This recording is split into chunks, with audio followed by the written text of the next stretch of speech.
جی S herbal wholesale Ayurvedic ادویات کا قابل اعتماد مرکز۔ تجارت کے خواہش مند حضرات کو ہم مکمل ٹریننگ دیتے ہیں۔ ہمارے ساتھ تجارت کر کے بھرپور پیسہ کمائیں۔ علماء کرام، حفاظ، ڈاکٹرز اور میڈیکل والوں کے لیے خصوصی رعایت۔ تفصیلات کے لیے ابھی رابطہ کریں۔ تحفظ دین کا کاروبار روا دوا روا دوا روا دوا روا دوا روا دوا تحفظ دین کا کاروبار روا دوا علماء کا ساتھ دو، آؤ سب کے سب یہاں، علماء کا ساتھ دو، آؤ سب کے سب یہاں۔ وقال النبی صلی اللہ علیہ وسلم انا خاتم النبیین لا نبی بعدی او کما قال صلی اللہ علیہ وسلم۔ قابل احترام علماء کرام اور آپ تمام عزیز بھائیوں بزرگوں،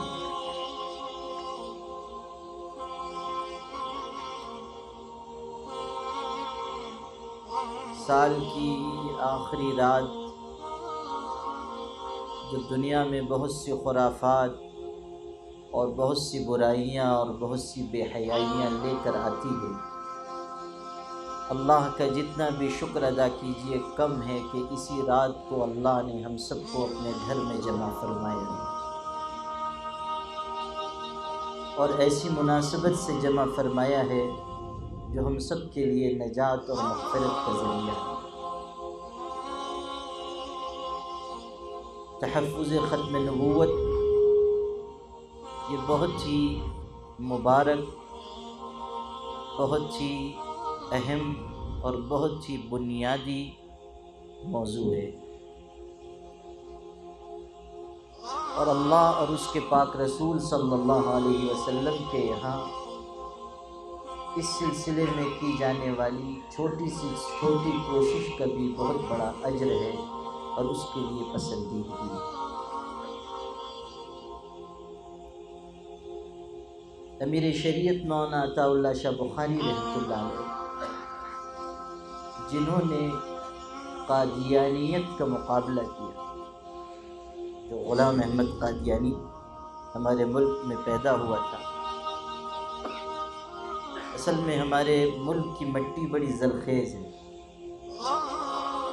یہاں طرح طرح کے لوگ پیدا ہو جاتے ہیں، نہیں پیدا ہوتے ہیں تو زبردستی پیدا کر دیے جاتے ہیں۔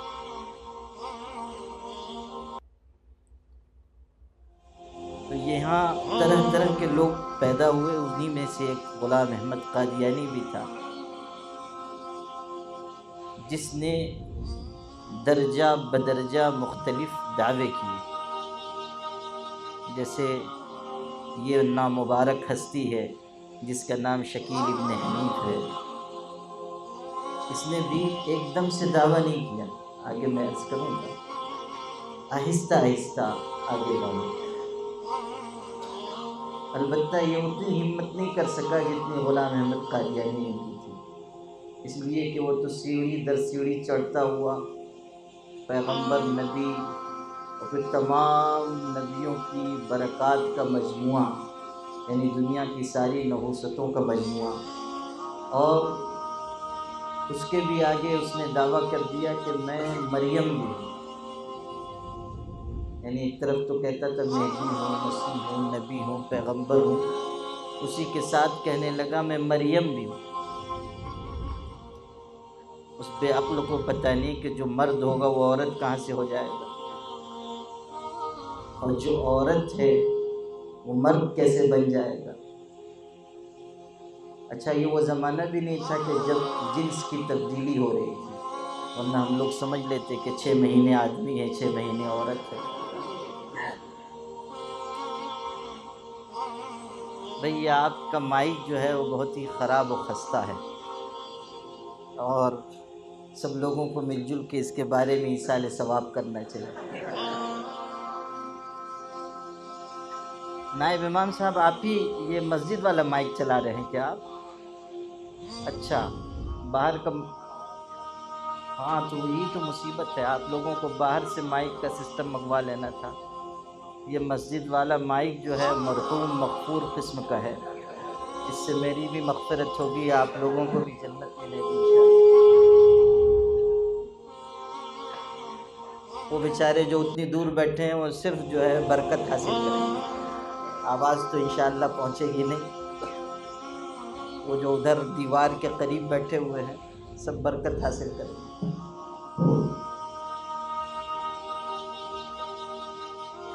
باہر آواز نہیں جا رہی ہے امام صاحب۔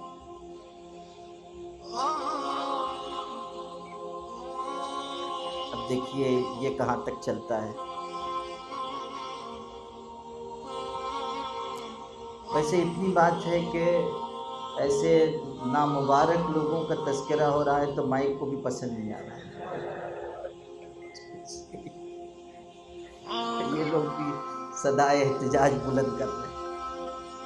ارے بھئی ہمارے مولانا مفتی عبدالعظیم صاحب آگے تشریف لے آئیے نا، آپ یہاں تشریف لے آئیے۔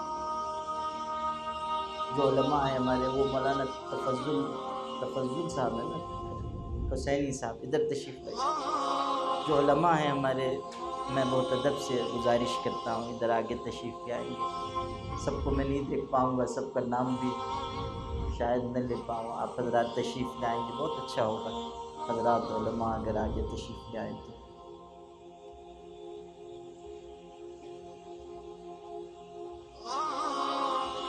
تو غلام احمد قادیانی کی بات میں ذکر کر رہا تھا کہ درجہ بدرجہ وہ آگے بڑھا، ہمارے ہندوستان میں پیدا ہوا، ایک ایک درجہ آگے بڑھتا گیا، یہاں تک کہ اس نے نبوت کا دعویٰ کیا، رسالت کا دعویٰ کیا، پھر یہ کہ میں تمام نبیوں کی برکتیں مجھ میں جمع ہو گئی، پھر یہ کہ میں مریم ہوں، پھر یہاں تک پہنچا کہ میں اللہ تعالیٰ کی بیوی ہوں۔ یہ بھی اس کا ایک دعویٰ ہے، اللہ تعالیٰ کی بیوی ہوں، یہ بھی کہا۔ اس کے کل 52 دعوے ہیں۔ کتنے دعوے ہیں؟ 52 دعوے۔ جب آدمی کی عقل ماری جاتی ہے تو یہی ہوتا ہے۔ لوگوں نے کہا کہ پیغمبر پہ وحی آتی ہے، تم پہ بھی کچھ آتا ہے؟ اس نے کہا ہاں وحی آتی ہے۔ کیا وحی آتی ہے؟ تو اب جو اس نے وحی سنائی عربی میں، ظاہر ہے کہ یہ تو نہیں کر سکتا تھا کہ ہندی انگریزی میں وحی بتا دیتا، تو اس نے جو عربی والی وحی پڑھ کے سنائی وہ ایسی غلط قسم کی عربی تھی کہ نحو و صرف پڑھنے والے اندازہ کر سکتے تھے کہ حضرت پیغمبر کی عربی صلاحیت کیسی ہے۔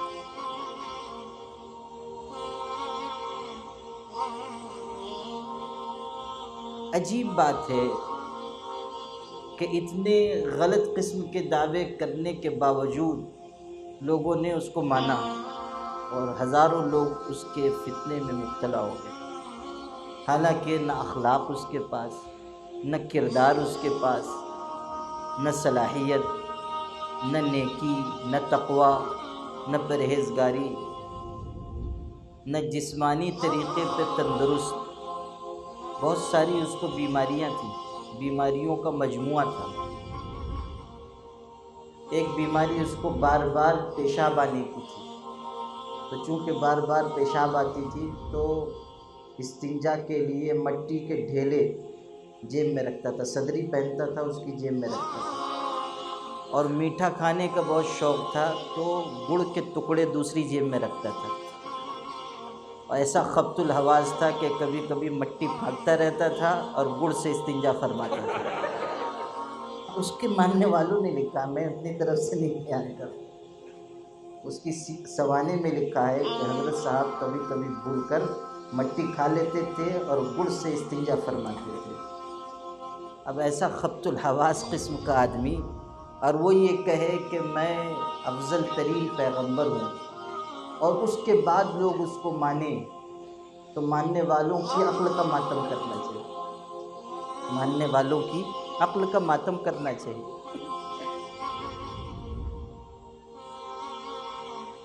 تو جس زمانے میں جو آپ کو سنا رہا تھا وہ سنیے۔ مرزا غلام احمد قادیانی کا فتنہ اپنے شباب پر تھا۔ اس زمانے میں امیر شریعت عطا اللہ شاہ بخاری نے اس فتنے کا زبردست مقابلہ کیا، اور اپنی تقریروں کے ذریعے وہ زبردست مقرر تھے۔ اور ایسے مقرر تھے کہ عشاء کی نماز کے بعد تقریر شروع کرتے تھے تو فجر کی اذان پر مکمل فرماتے تھے، اور اللہ نے ان کو اتنی طاقت دی تھی کہ 25، 30، 40، 50 ہزار، بسا اوقات 1 لاکھ کا مجمع ہوتا تھا، اور اللہ نے حلق میں اتنی قوت دی تھی کہ بغیر مائک کے بھی وہ تقریر فرما لیتے تھے۔ اللہ نے یہ ملکہ ان کو عطا فرمایا تھا۔ ایک دفعہ سخت بیمار تھے اور کہیں جلسے کا اعلان ہو چکا تھا، اسی حالت میں جلسے میں لے جائے گئے نہیں، لے جائے گئے، لفظ یاد رکھیے گا، یعنی اتنے بیمار تھے کہ چارپائی پر لوگ اٹھا کر لے گئے، اور بڑا مجمع تھا، چارپائی پر لیٹے ہوئے انہوں نے تقریر کی اور 3 گھنٹے تقریر کی، چارپائی پر لیٹے لیٹے 3 گھنٹے تقریر فرمائی۔ اللہ جس کو قبول کر لیتا ہے، جس کے ساتھ اپنی نصرت کر دیتا ہے، کوئی اس کا مقابلہ نہیں کر سکتا۔ اللہ نے بہت بڑا کام ان سے لیا اور عزت کا بہت اونچا مقام ان کو عطا کیا، یہاں تک کہ اس زمانے کے جو سب سے بڑے عالم تھے علامہ انور شاہ کشمیری، جن کے بارے میں کہنے والوں نے کہا کہ 500 سال تک، 500 سال کی مدت میں اتنا بڑا عالم دنیا میں نہیں پیدا ہوا۔ یہ جہاں فانی ہے، کوئی بھی شے لافانی نہیں، پھر بھی اس دنیا میں انور شاہ کا ثانی نہیں۔ زبردست عالم تھی، قوت حافظہ اتنی مضبوط تھی کہ ہم آپ ان کے واقعات سنیں حیرت زدہ رہ جائیں۔ خود فرماتے تھے کہ میں کوئی چیز پڑھ لیتا ہوں تو 40 سال تک مجھ کو بھولتی نہیں ہے، ایک دفعہ کوئی چیز پڑھ لی 40 سال تک نہیں بھولتی۔ بہت بڑے عالم تھے۔ علامہ اقبال رحمۃ اللہ علیہ جیسا شخص ان کے علم، ان کے فضل و کمال کا معترف تھا، اور خود علامہ اقبال نے یہ بات ان کے انتقال پر فرمائی تھی کہ اسلام کی آخر کی 5 صدیوں میں، یعنی 500 سال میں اتنا بڑا عالم نہیں پیدا ہوا۔ یہ علامہ اقبال نے کہا تھا۔ اب سنیے، اتنا بڑا عالم علامہ انور شاہ کشمیری، عطا اللہ شاہ بخاری ان کے چھوٹوں میں تھے، کچھ ان سے پڑھا بھی تھا۔ علامہ انور شاہ کشمیری کے سامنے 2 زانو بیٹھتے تھے، علامہ انور شاہ کشمیری کی جوتیاں سیدھی کرتے تھے عطا اللہ شاہ بخاری۔ لیکن ایک اجتماع میں جو ختم نبوت کے سلسلے ہی میں ہوا تھا، اور جس میں بہت بڑی تعداد میں علماء شریک تھے، اس اجتماع میں علامہ انور شاہ کشمیری اچانک کھڑے ہوئے اور انہوں نے مائک اپنے ہاتھ میں لے کر ارشاد فرمایا کہ مولانا عطا اللہ شاہ بخاری کی خدمات ایسی ہیں کہ آج علماء کے اس بھرے اجتماع میں ان کو امیر شریعت کا خطاب دیتا ہوں اور امیر شریعت مقرر کرتا ہوں، اور امیر شریعت کے نام پر سب سے پہلے میں بیعت کرتا ہوں، اور اپنے بہت چھوٹے مولانا عطا اللہ شاہ بخاری کے ہاتھ پر انہوں نے امارت شریعہ کی بیعت کی، علامہ انور شاہ کشمیری نے، اور ان کے ساتھ اس اجتماع میں 400 علماء تھے، ان سب نے شاہ جی کے ہاتھ پر بیعت کی۔ یہ اللہ نے ان کو عزت عطا کی تھی۔ اب سنیے، عطا اللہ شاہ بخاری نے ختم نبوت کے سلسلے میں زبردست محنت کی اور قادیانیت کا مقابلہ کیا، یہاں تک کہ وہ قادیان چلے گئے۔ اس زمانے میں جب کہ قادیانیت عروج پر تھی، قادیان چلے گئے کہ اس جھوٹے مدعی نبوت سے 2 ہاتھ کروں گا، اور ماشاءاللہ تھے بھی بہت تندرست، اور عام مولویوں کی طرح نہیں تھے، تقریر کرتے تھے تو بسا اوقات ہاتھ میں تلوار ہوتی تھی، بعد کے زمانے میں بہت زبردست قسم کا عصا رکھتے تھے، عصائے موسوی کی طرح کہ اگر کسی پہ ایک پڑ جائے تو فوقذہ موسیٰ فقضا علیہ، انتقال پر ملال ہو جائے۔ اور زبردست تقریر فرماتے تھے. وہ کبھی تلوار ہاتھ میں ہوتی تھی اس کو لہراتے تھے، کبھی عصا وہ لہراتے تھے. اچھا ہوا کہ آپ لوگ ان کے زمانے میں نہیں تھے، ورنہ اتنے قریب بیٹھتے تو جان کا خطرہ تھا. عطاء اللہ شاہ بخاری رحمۃ اللہ علیہ. اچھا ایک قصہ سن لیجئے پھر اگلی بات کہتا ہوں. ایک دفعہ چلے گئے، جا کر غلام احمد قادیانی کہ ہاں یہ کہا کہ یہ کیا روز روز کا جھگڑا ہے، بحث مباحثہ، آپس میں گفتگو. ایسا کرو ایک مرتبہ قصہ تمام کرو. اس زمانے میں وہ منارۃ المسیح بنا رہا تھا، مینارہ ایک تعمیر کر رہا تھا قادیان میں، کہ منارۃ المسیح جس پر عیسیٰ علیہ السلام اتریں گے. مینارہ وہ کہتا تھا نا کہ میں عیسیٰ ہوں، تو مینار لوگوں نے کہا ہوگا کہ آپ عیسیٰ ہیں تو مینارہ آپ کا کہاں چلا گیا، بغیر مینارے کے آپ کیسے ٹپک پڑے.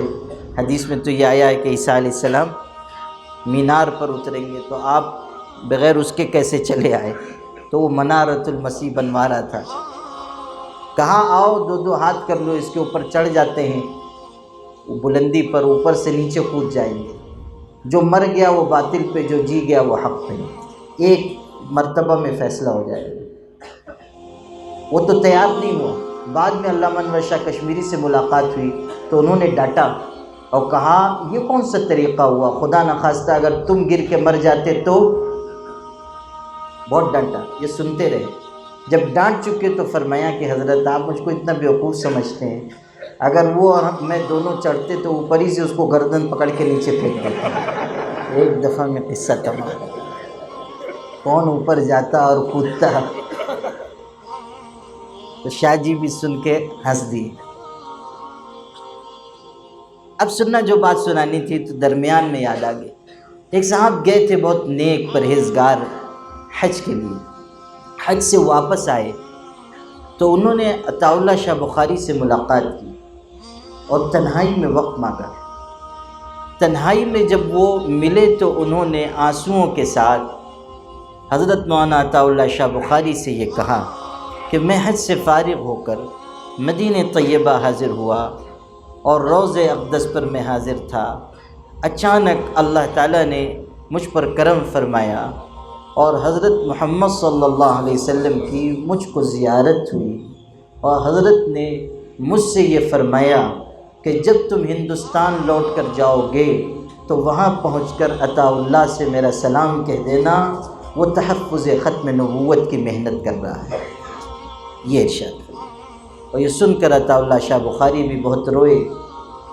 حضور صلی اللہ علیہ وسلم کا یہ پیغام کہ ہندوستان پہنچ کر عطاء اللہ کو میرا سلام کہنا، یہ در حقیقت اس بات کا اشارہ ہے، اس بات کی کھلی ہوئی دلیل ہے کہ جو کوئی تحفظ ختم نبوت کی محنت کرے گا اللہ کے رسول کی نگاہ میں پسندیدہ ٹھہرے گا. یہی بات آپ کو سمجھانی ہے. اس مبارک موضوع پر اجتماع ہم سب کے لیے نجات و مغفرت کا ذریعہ ہے. اسی زمانے میں پیر مہر علی شاہ تھے، بہت بڑے بزرگ، حضرت شیخ عبد القادر جیلانی کی اولاد، اور لاکھوں لوگوں کے پیر. عجیب انہوں نے مجاہدات کیے تھے. ان کے حالات بھی بہت ہی عجیب و غریب ہیں، وقت نہیں کہ میں آپ کو سناؤں. لیکن انہوں نے بھی قادیانی سے براہ راست مناظرے کی بات کی اور بہت محنتیں کی، اور انہوں نے اس موضوع پر کتابیں لکھی. اور ان کی کتابیں ایسی عالمانہ ہیں کہ مولانا حکیم الامت مولانا اشرف علی تھانوی نے ان کی کتابوں کا حوالہ بیان القرآن میں دیا ہے. پیر مہر علی شاہ بہت بڑے عالم بھی تھے اور بہت بڑے شیخ طریقت بھی تھے.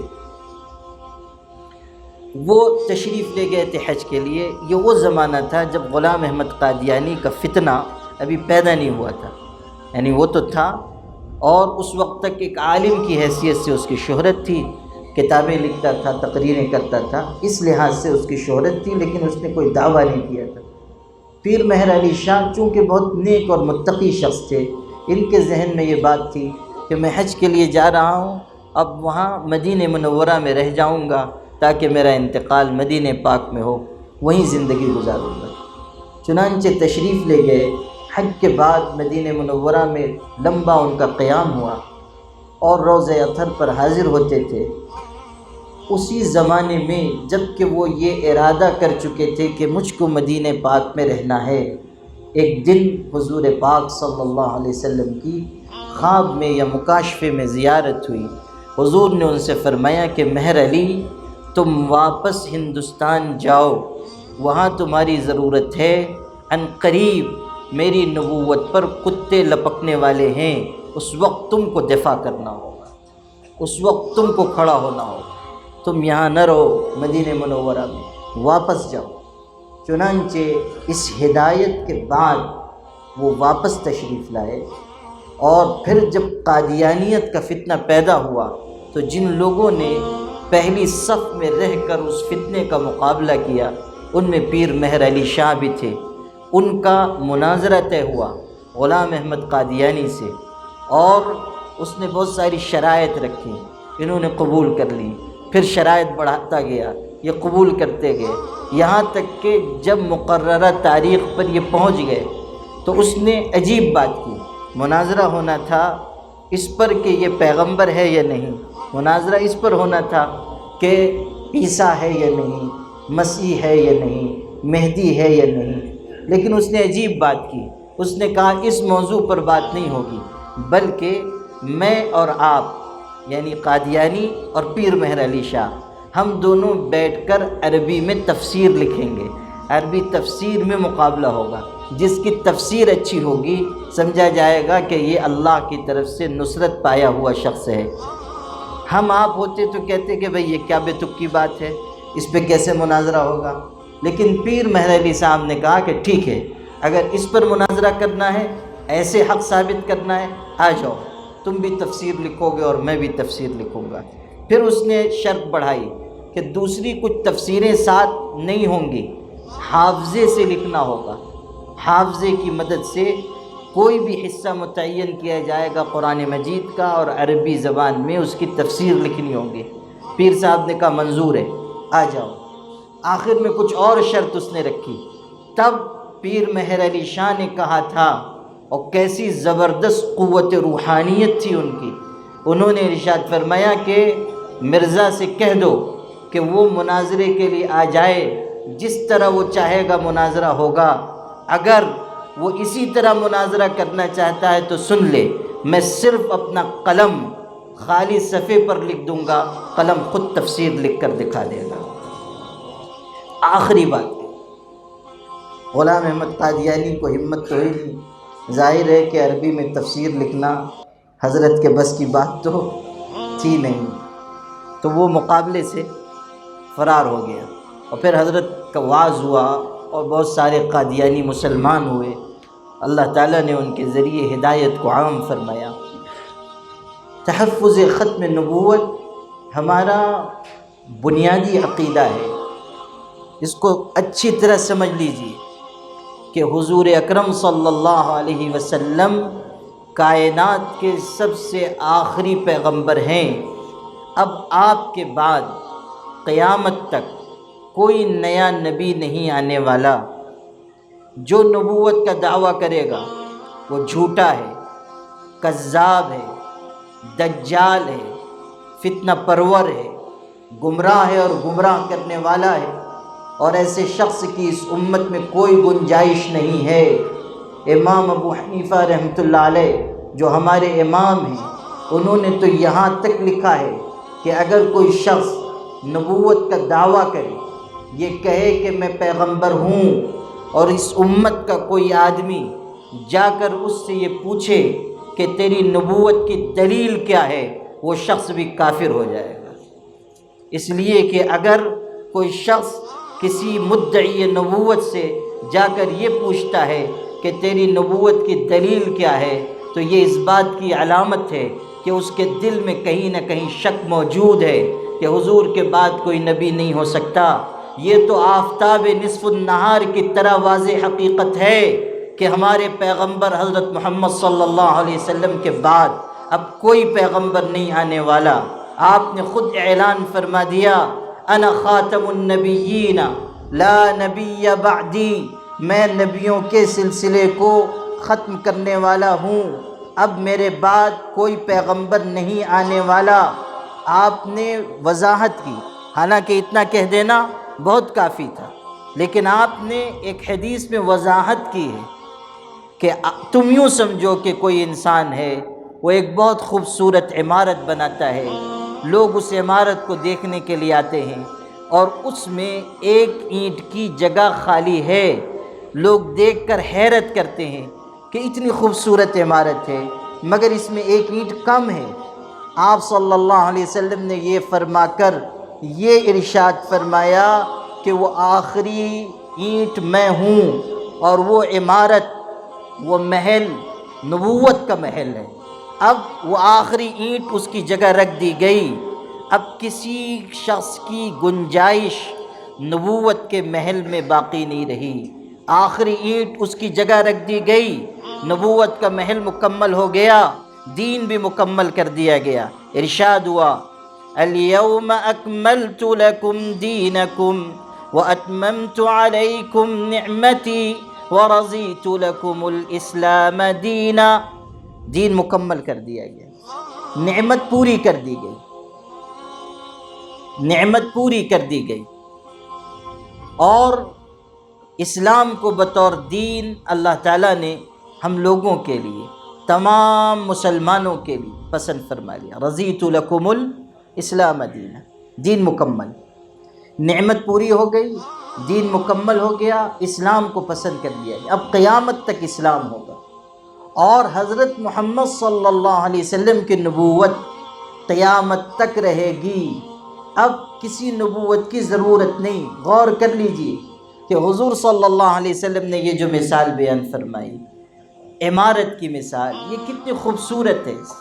صرف یہ بات نہیں ہے کہ حضور آخری نبی ہیں، بلکہ آپ نے یہ مثال دے کر بتا دیا کہ انبیاء علیہم السلام ایک دوسرے سے اسی طرح جڑے ہوئے ہیں جس طرح ایک عمارت کی اینٹیں ایک دوسرے سے جڑی ہوئی ہوتی ہیں۔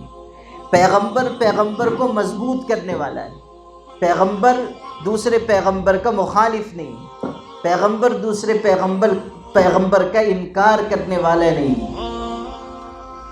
آپ صلی اللہ علیہ وسلم نے بتایا کہ نبوت کا محل مکمل ہو گیا، اور نبوت کی عمارت میں اب کسی کی کوئی گنجائش باقی نہیں رہی۔ اس میں ایک اور اشارہ ہے، اور وہ اشارہ یہ ہے کہ حضور صلی اللہ علیہ وسلم نے عمارت کی تکمیل کی بات ارشاد فرما کر یہ اشارہ دے دیا کہ دیکھو، جس طرح انسان کو گھر میں آ کر سکون ملتا ہے، عمارت میں آ کر سکون ملتا ہے، اطمینان ملتا ہے، عافیت اور راحت ملتی ہے، اسی طرح دنیا کے انسانوں کو نبوت کے تسلیم کر لینے سے سکون ملے گا، راحت اور عافیت ملے گی، سہولت ملے گی، ان کے دل مطمئن ہوں گے۔ کوئی بھی شخص جس کے دل میں ذرہ برابر ایمان کی رمق ہے، وہ اس وقت تک اطمینان پا ہی نہیں سکتا جب تک کہ وہ نبوت پر ایمان نہ لے آئے، جب تک کہ وہ نبوت کو تسلیم نہ کر لے۔ تو حضور صلی اللہ علیہ وسلم نے اپنے خاتم النبیین ہونے کو یوں واضح فرمایا کہ عمارت مکمل ہو گئی، اب کوئی نبی نہیں آنے والا، یعنی اصلی نبی نہیں آنے والا، جھوٹے آئیں گے۔ اور اس کی خبر حضور صلی اللہ علیہ وسلم نے دی، تعداد متعین کر کے دی، تعداد تک متعین کی کہ میرے بعد 30 ایسے دجال، کذاب، جھوٹے لوگ پیدا ہوں گے جن میں سے ہر ایک یہ دعویٰ کرے گا کہ میں پیغمبر ہوں، لیکن صاف سن لو میں آخری پیغمبر ہوں، میرے بعد کوئی نبی نہیں آنے والا۔ 30 کا عدد بتایا، 30 کی تعداد، اور یہ سلسلہ حضور صلی اللہ علیہ وسلم کے وقت سے شروع ہوا۔ ابھی آپ باحیات تھے کہ مسیلمہ کذاب نام کا ایک شخص پیدا ہوا، نام تھا مسیلمہ، لیکن اتنا بڑا جھوٹا تھا کہ کذاب نام کے ساتھ لگ گیا، اور اب ساری دنیا میں کوئی اس کو مسیلمہ نہیں کہتا، جو کہتے ہیں مسیلمہ کذاب کہتے ہیں، یعنی اس کا نام ہی ہو گیا کذاب، جھوٹا انسان، مسیلمہ کذاب۔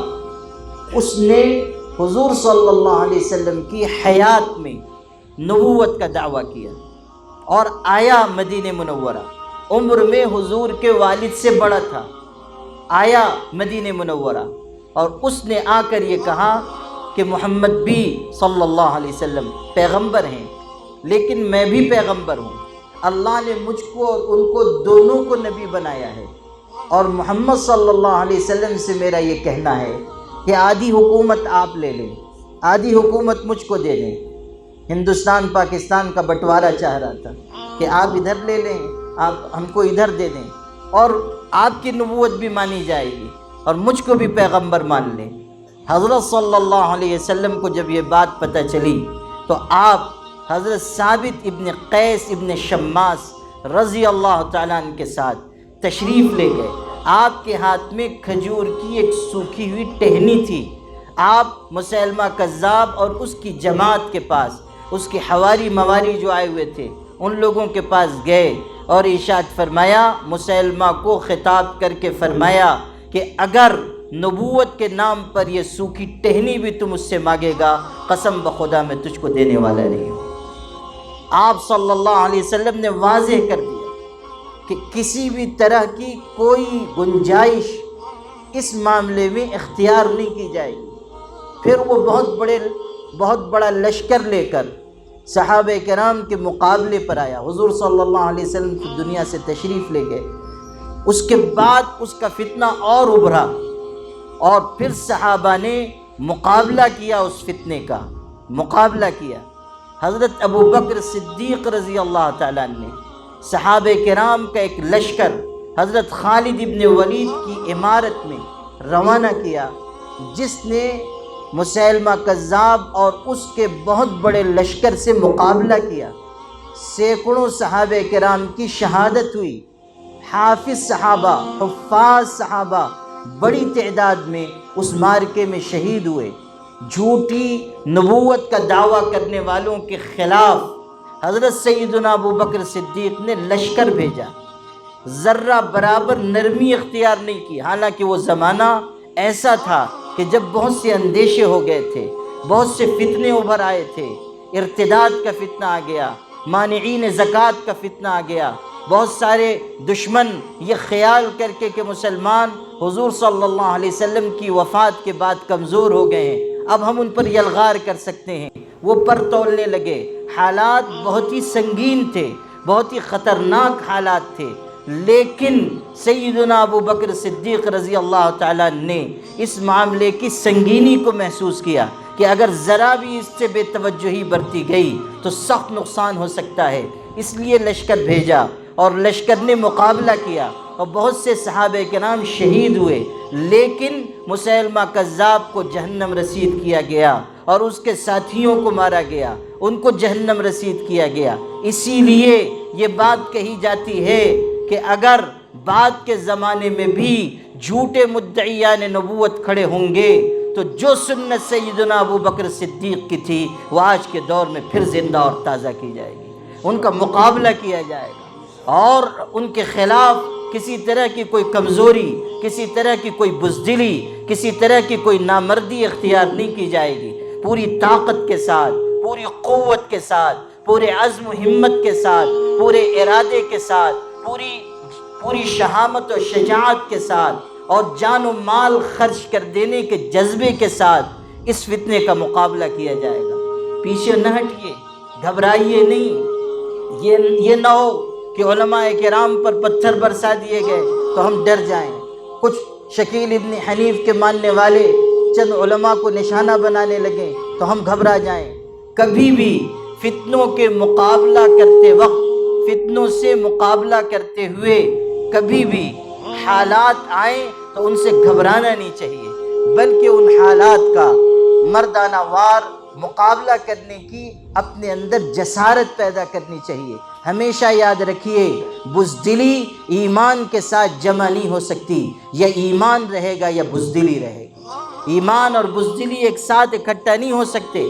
ہمیں پوری ہمت کے ساتھ، پوری جرأت کے ساتھ گفتگو کرنی چاہیے ان طاقتوں سے بھی جو طاقتیں جھوٹے مدعیان نبوت کی پشت پناہی کرتی ہیں، ان طاقتوں سے بھی جو مال خرچ کرتی ہیں، جو اسباب لگاتی ہیں، یہ شکیل ابن حنیف کا فتنہ، یہ گوہر شاہی فتنہ، یہ قادیانیت کا فتنہ، یہ بابیت کا فتنہ، یہ بہائیت کا فتنہ، یہ اپنے زور پر نہیں پھیل رہے ہیں، ان کے پیچھے دشمنان دین کے مال و اسباب کی طاقت ہے، ان کی فنڈنگ ہے، ان کی حکومتوں کی پشت پناہی ہے۔ آج قادیانیوں کے کی آل و اولاد، قادیانی کی آل و اولاد، اس کی ذریت کہاں پناہ لی ہوئی ہے؟ انہی ملکوں میں جو لوگ اسلام دشمن طاقتیں کہلاتے ہیں، انہی ملکوں میں جہاں سے اسلام اور مسلمانوں کے خلاف منصوبے بنائے جاتے ہیں، وہیں ان کو پناہ مل رہی ہے، وہیں سے ان کی کفالت ہو رہی ہے، وہیں سے ان کو مضبوط بنایا جا رہا ہے۔ شکیل ابن حنیف کا فتنہ بھی کہاں سے اس کو پانی مل رہا ہے یہ بتانے کی ضرورت نہیں ہے۔ ہمیشہ مسلمانوں میں انتشار پیدا کرنے کے لیے ایسے لوگوں کو کھڑا کیا جاتا ہے اور ان کی پشت پناہی کی جاتی ہے، اور پیسوں کے ذریعے ان کو مضبوطی فراہم کی جاتی ہے، اور پھر جو ان کے خلاف کھڑے ہوتے ہیں ان پر بھی یلغار ہوتی ہے۔ لیکن یاد رکھیے کہ باہمت لوگ یلغار سے اور طاقتوں سے اور قوتوں سے نہیں ڈرتے، ان کے دل میں اگر خوف ہوتا ہے تو صرف ایک اللہ کا خوف ہوتا ہے۔ یہ سمجھنا کہ ان کے ساتھ فلاں طاقت ہے، ان کے ساتھ فلاں قوت ہے، اس لیے ہم خاموش بیٹھ جائیں، اس لیے ہم پیچھے ہٹ جائیں، اس لیے ہم مقابلے سے کترا جائیں، یہ بہت ہی بزدلی کی بات ہے، بلکہ میں یہاں تک کہتا ہوں کہ یہ اپنے آقا سے بے وفائی کی بات ہے، حضور صلی اللہ علیہ وسلم کے ساتھ بے وفائی کی بات ہے۔ کسی امتی کو اتنا بے غیرت نہیں ہونا چاہیے کہ دن دہاڑے ختم نبوت پر ڈاکہ ڈالا جا رہا ہو اور ہم اپنی عافیت گاہوں میں چلے جائیں، ہم تھوڑے سے خطرے کی وجہ سے پیچھے ہٹ جائیں، ہم تھوڑے سے دباؤ کی وجہ سے پیچھے ہٹ جائیں، جیل کے سلاخوں سے ڈر جائیں، ہم اپنی جان کے خطرے کی وجہ سے پیچھے ہٹ جائیں۔ اللہ کے بندو، اگر اس راہ میں جان کا نذرانہ بھی پیش کر دیا جائے تو یہ کس قدر خوش قسمتی کی بات ہے، یہ کس قدر خوش نصیبی کی بات ہے۔ کل قیامت کے دن کوئی تو پوچھے گا کہ تم نے اپنی جان کس کے لیے لٹائی تھی، ہم سر جھکا کے کہیں گے کہ آپ ہی کی عزت و ناموس کے خاطر مارے گئے تھے۔ ہمیشہ یاد رکھیے کہ جرأت اور ہمت کے ساتھ قومیں آگے بڑھتی اپنے عقیدے کی حفاظت کے لیے، اپنے دین کی حفاظت کے لیے، اپنی شریعت کی حفاظت کے لیے، اپنے پاک کلام کی حفاظت کے لیے، اپنے پاک پیغمبر کی ناموس اور عزت کی حفاظت کے لیے ہمیں پرعزم ہونا چاہیے، ہمیں باہمت ہونا چاہیے۔ ایک معمولی شخص تھا علم دین نام کا، جس نے گستاخی رسول کے سلسلے میں ایک بہت ہی جرأت مندانہ اقدام کیا تھا اور ایک گستاخ رسول کو قتل کیا تھا۔ اس زمانے میں اس پر مقدمہ چلا، انگریزوں کا دور تھا، اور وہی عطا اللہ شاہ بخاری تھے جن کی تقریر سے متاثر ہو کر اس شخص نے یہ قدم اٹھایا تھا۔ تانگا چلانے والا شخص تھا، غریب، بالکل جاہل، کچھ پڑھا لکھا نہیں، لیکن اس کے دل میں محبت رسول کس درجے کی تھی۔ تقریر سے متاثر ہوا اور بہت ہی جرأت مندانہ قدم اس نے اٹھایا۔ اس زمانے کے جتنے مسلم وکلا تھے وہ سب اس کا مقدمہ لڑنے کے لیے آئے، عدالت میں پیش ہوئے کہ اس شخص نے ناموس رسالت کے لیے ایسا بڑا قدم اٹھایا ہے تو ہم اس کی طرف سے پیش ہوں گے۔ علامہ اقبال جیسے شخص بھی چل کر آئے اور انہوں نے مقدمہ لڑنا چاہا۔ علامہ اقبال اور اس زمانے کے چوٹی کے لوگ، وہ زمانہ ایسا تھا کہ ملک میں بہت ہی نامور مسلم وکلا تھے، سب جمع ہوئے اور اس کا کیس لڑنے کے لیے محنت شروع کی۔ ایک وکیل صاحب نے مشورہ دیا کہ دیکھو، جب تم عدالت میں پیش ہوگے تو ایک جملہ کہہ دینا کہ جس وقت میں نے یہ قدم اٹھایا، گستاخ رسول کو قتل کیا، اس وقت میں ہوش و حواس میں نہیں تھا، مجھ پر ایک جنون کی کیفیت طاری ہو گئی تھی، ایک مدہوشی کی کیفیت طاری ہو گئی تھی، ایک جنون، پاگل پن، دیوانگی جیسی کیفیت تھی، اس میں نے یہ قدم اٹھایا، بس تم اتنا کہہ دینا، اس کے بعد ہم سب سوال لیں گے۔ جب عدالت میں اس شخص کی پیشی ہوئی، جج نے پوچھا تم نے یہ حرکت کی ہے؟ اس نے سر فخر سے اونچا کر کے کہا ہاں میں نے یہ کیا ہے۔ جج نے پوچھا تم نے ہوش و حواس میں کیا ہے؟ تو وہ مسکرایا اور اس نے کہا کہ بعض مسلمان بھائیوں نے، وکیلوں نے مجھ کو یہ مشورہ دیا کہ میں آپ کے سامنے عدالت میں یہ کہہ دوں کہ مجھ پر دیوانگی طاری تھی، میں نے جنون کے حالت میں یہ اقدام کیا ہے، لیکن جج صاحب سن لیجئے، میں نے زندگی میں ایک ہی کام عقل مندی کا کیا ہے، کیسے کہہ دوں کہ میں نے جنون کی حالت میں کیا ہے؟ ایک ہی کام میں نے عقل مندی کا کیا ہے، اور میں اس بات کا اعلان کرتا ہوں کہ اگر آج کے بعد میں پھر زندہ رہا اور خدا نخواستہ کسی نے میرے پیغمبر کی شان میں گستاخی کی تو یا وہ نہیں رہے گا یا میں نہیں رہوں گا۔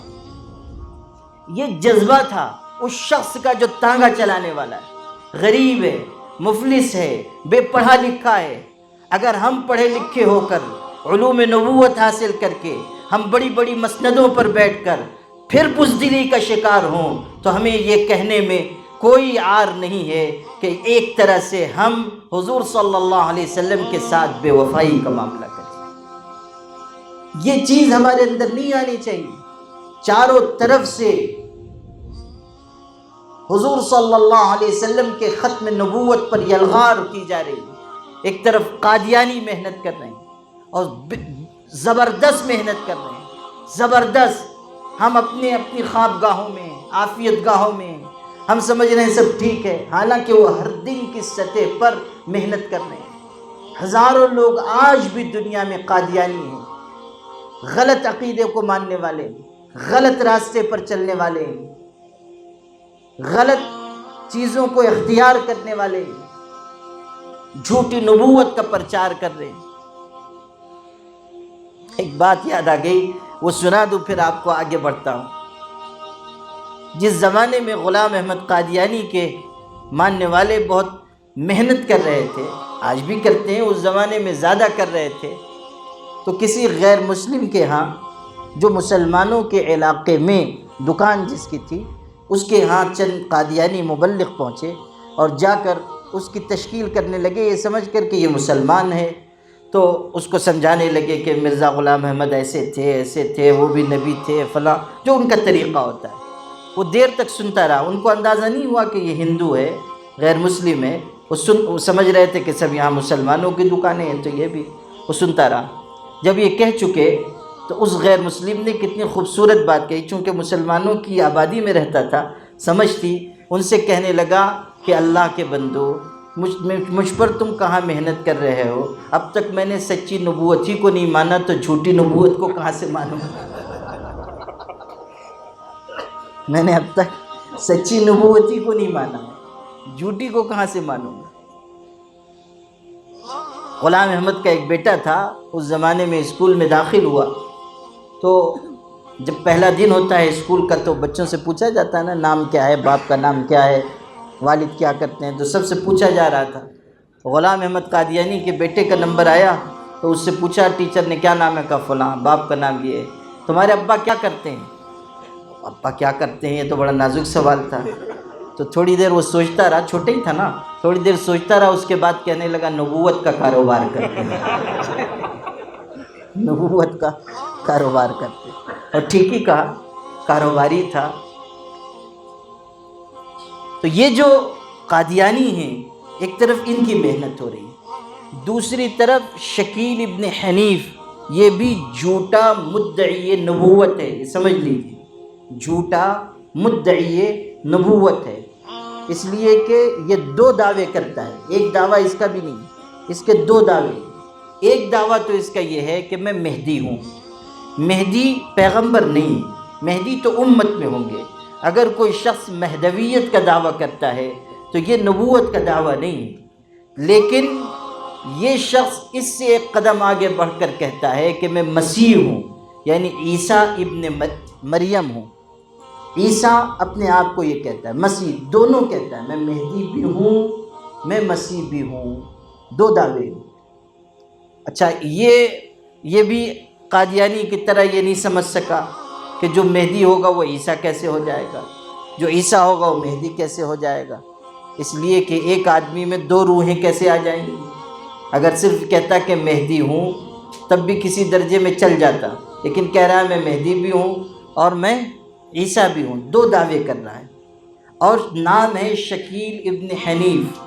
حضور صلی اللہ علیہ وسلم نے خبر دی تھی مہدی میری نسل سے ہوں گے، نام ان کا محمد ہوگا، ان کے والد کا نام عبداللہ ہوگا، اور ان کی خلافت زمین میں قائم ہوگی، 7 سال تک وہ خلیفہ رہیں گے، اس کے بعد ان کا وصال ہوگا، عیسیٰ علیہ السلام کے زمانے میں ہوں گے، اور دجال کا فتنہ ان کے دور میں ختم ہوگا، امن و امان قائم ہوگا، وغیرہ وغیرہ وغیرہ بشارتیں اور علامتیں اور نشانیاں سب احادیث میں موجود ہیں۔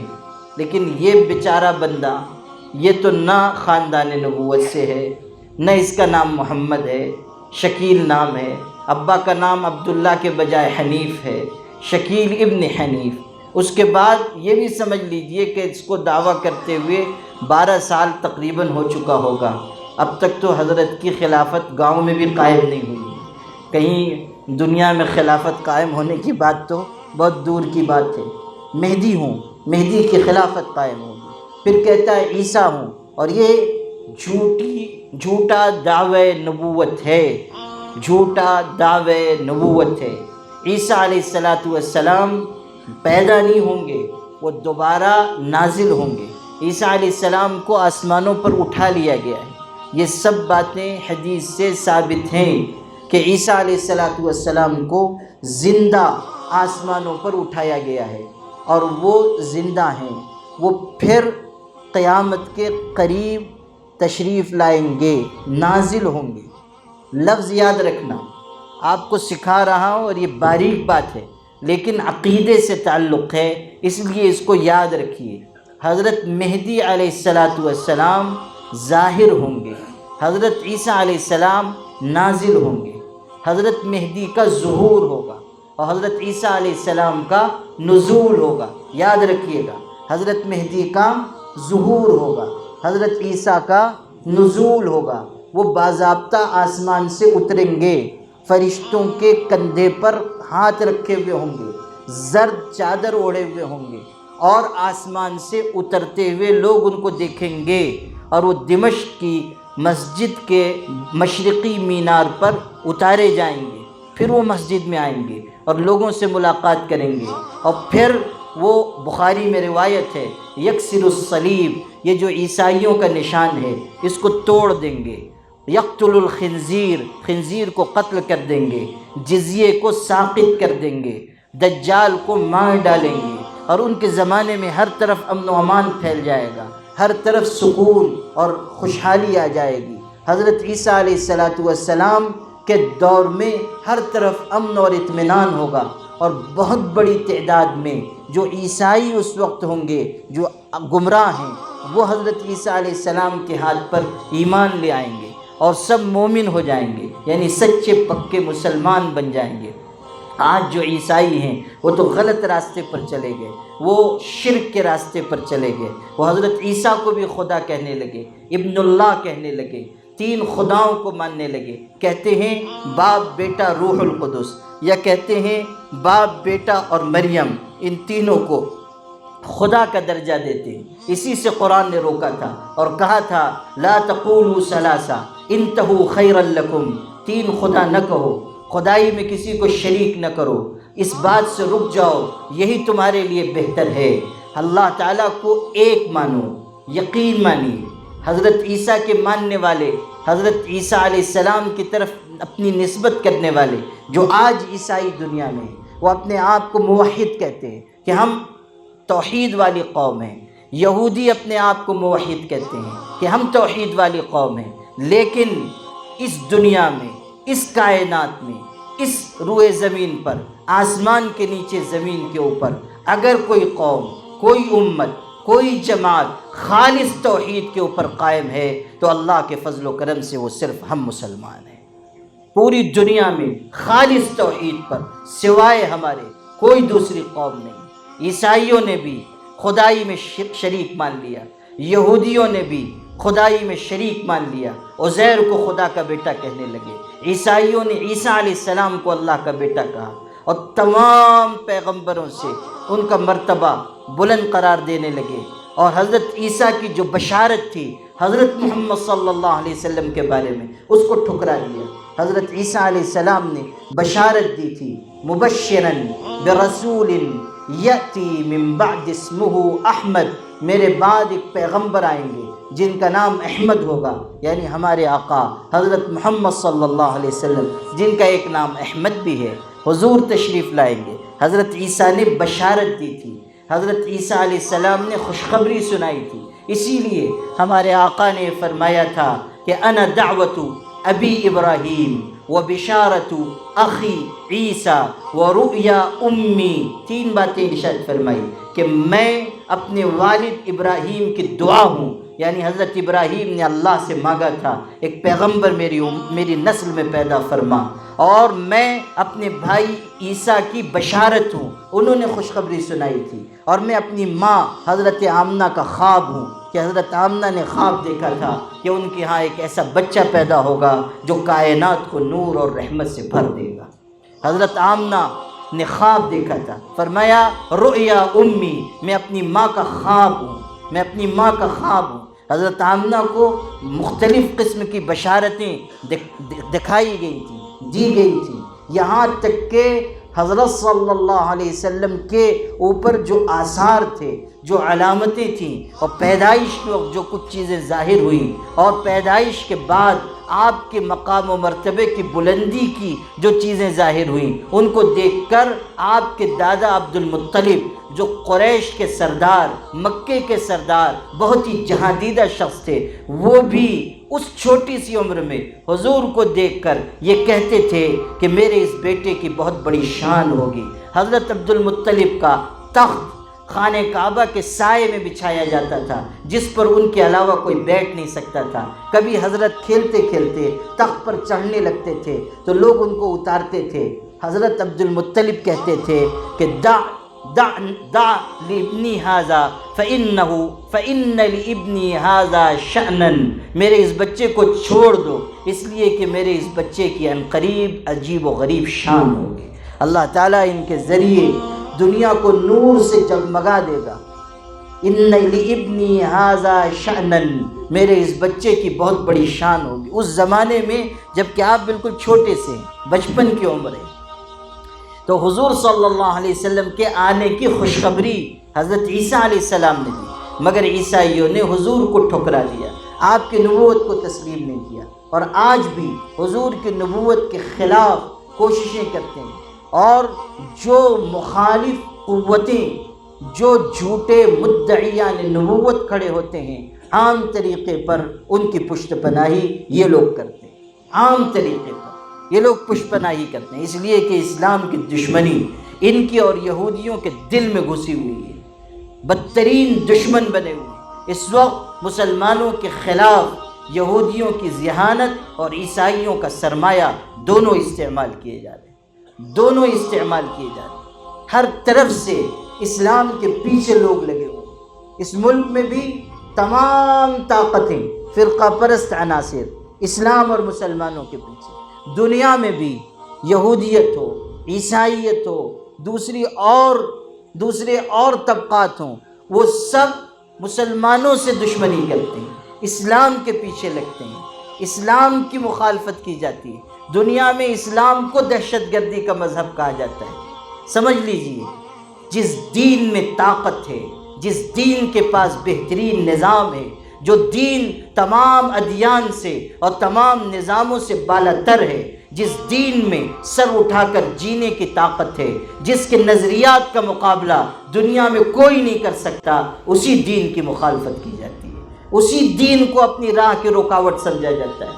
اور یہاں ٹھہر کر ایک بات آپ سے کہہ دوں کہ یہ جو بات ہے کہ عیسائی بھی ہمارے پیچھے، یہودی بھی ہمارے پیچھے، فرقہ پرست لوگ بھی ہمارے پیچھے، فلاں بھی ہمارے پیچھے، فلاں بھی ہمارے پیچھے، اس سے خوف زدہ مت ہوئیے، بلکہ احساس شکر اپنے دل میں پیدا کیجئے کہ یہ سب پیچھے ہیں، اسلام اور مسلمان آگے ہیں۔ یہ ہے اس میں نقطے کی بات کہ یہ سب پیچھے ہیں، جتنے لوگ ہمارے پیچھے لگے ہوئے ہیں یہ سب ہمارے پیچھے ہیں، آگے ہمارے کوئی نہیں ہے۔ اسلام ہر زمانے کا دین ہے، اور اسلام ہی تا ابد باقی رہنے والا دین ہے۔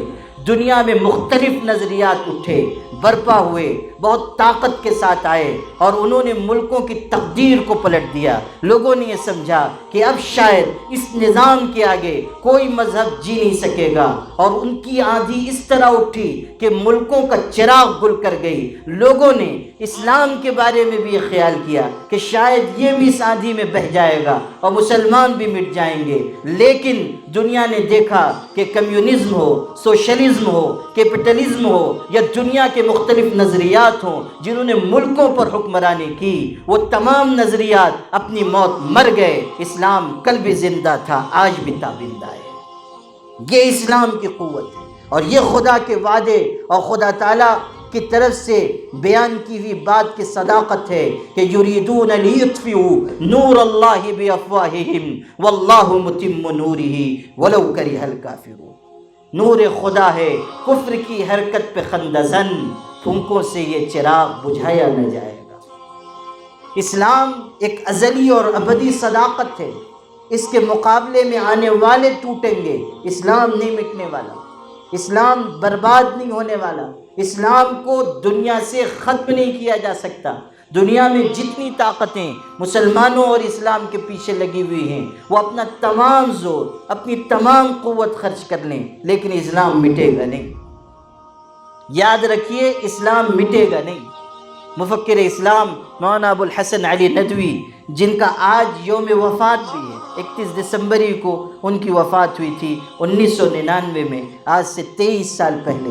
آخری دن تھا سال کا، رمضان کا مہینہ تھا، جمعہ کا دن تھا، آخری جمعہ تھا، آخری عشرہ رمضان المبارک کا، اور وہ جمعہ کے لیے غسل کر کے تیار ہوئے، مسجد جانے والے تھے، کپڑے پہنے، شیروانی پہنی، معمول کے مطابق قرآن مجید لیا اور تلاوت شروع کی۔ ابھی قرآن مجید پڑھ رہے تھے، سورہ یاسین پڑھ رہے تھے، اور اندازہ یہ ہے کہ اس آیت تک پہنچے تھے فَبَشِّرْهُ بِمَغْفِرَةٍ وَأَجْرٍ کریم، بس اللہ کی طرف سے بلاوا آیا، وہیں پہلو کے بل گرے اور اللہ کو پیارے ہو گئے۔ جانے کو سب جاتے ہیں، مگر اس شان سے کون جاتا ہے؟ جانے کو سب جاتے ہیں، مگر اس اہتمام سے خدا کی بارگاہ میں کون حاضر ہوتا ہے؟ نہا دھو کر، غسل کر کے، رمضان میں آخری عشرے میں آخری جمعہ کو، اور قرآن کی تلاوت کرتے ہوئے، سورہ یاسین شریف پڑھتے ہوئے۔ مولانا ابو الحسن علی ندوی بہت بڑے عالم، بہت بڑے بزرگ تھے، اللہ نے ان کے ذریعے دین کا عظیم الشان کام لیا۔ اللہ نے ان کو عرب و عجم میں عظمت عطا کی، عرب ان کے آگے جھکتے تھے، یہاں تک کہ خانہ کعبہ کی چابی ان کے حوالے کی گئی، اور خود انہوں نے ایک بار یہ بات کہی تھی۔ بات آئی ہے تو سنا دیتا ہوں۔ ایک دفعہ اپنے شاگردوں سے، طلبہ سے خطاب کرتے ہوئے کہا، اور کہتے کہتے رونے لگے۔ فرمایا کہ اگر کوئی مجھ سے یہ پوچھے کہ آپ کی زندگی میں سب سے زیادہ خوشی کا وقت کب آیا، تو میں یہ کہوں گا کہ میں حج کے لیے گیا ہوا تھا اور مسجد حرام میں تھا، جمعہ کا دن تھا، لاکھوں کا مجمع تھا، اور امام حرم، مسجد حرام کے امام و خطیب، خانہ کعبہ کے سائے میں منبر پر جلوہ افروز لاکھوں کے اس مجمع سے خطاب کر رہے تھے، اور پوری دنیا کے مسلمانوں کے لیے جمعہ کا وہ خطبہ نشر ہو رہا ہے، اور تقریر کرتے ہوئے امام حرم نے خانہ کعبہ کے زیر سایہ اپنے خطبے میں یہ کہا کہ دنیا کے ایک بڑے عالم نے اپنی کتاب میں یہ بات لکھی ہے۔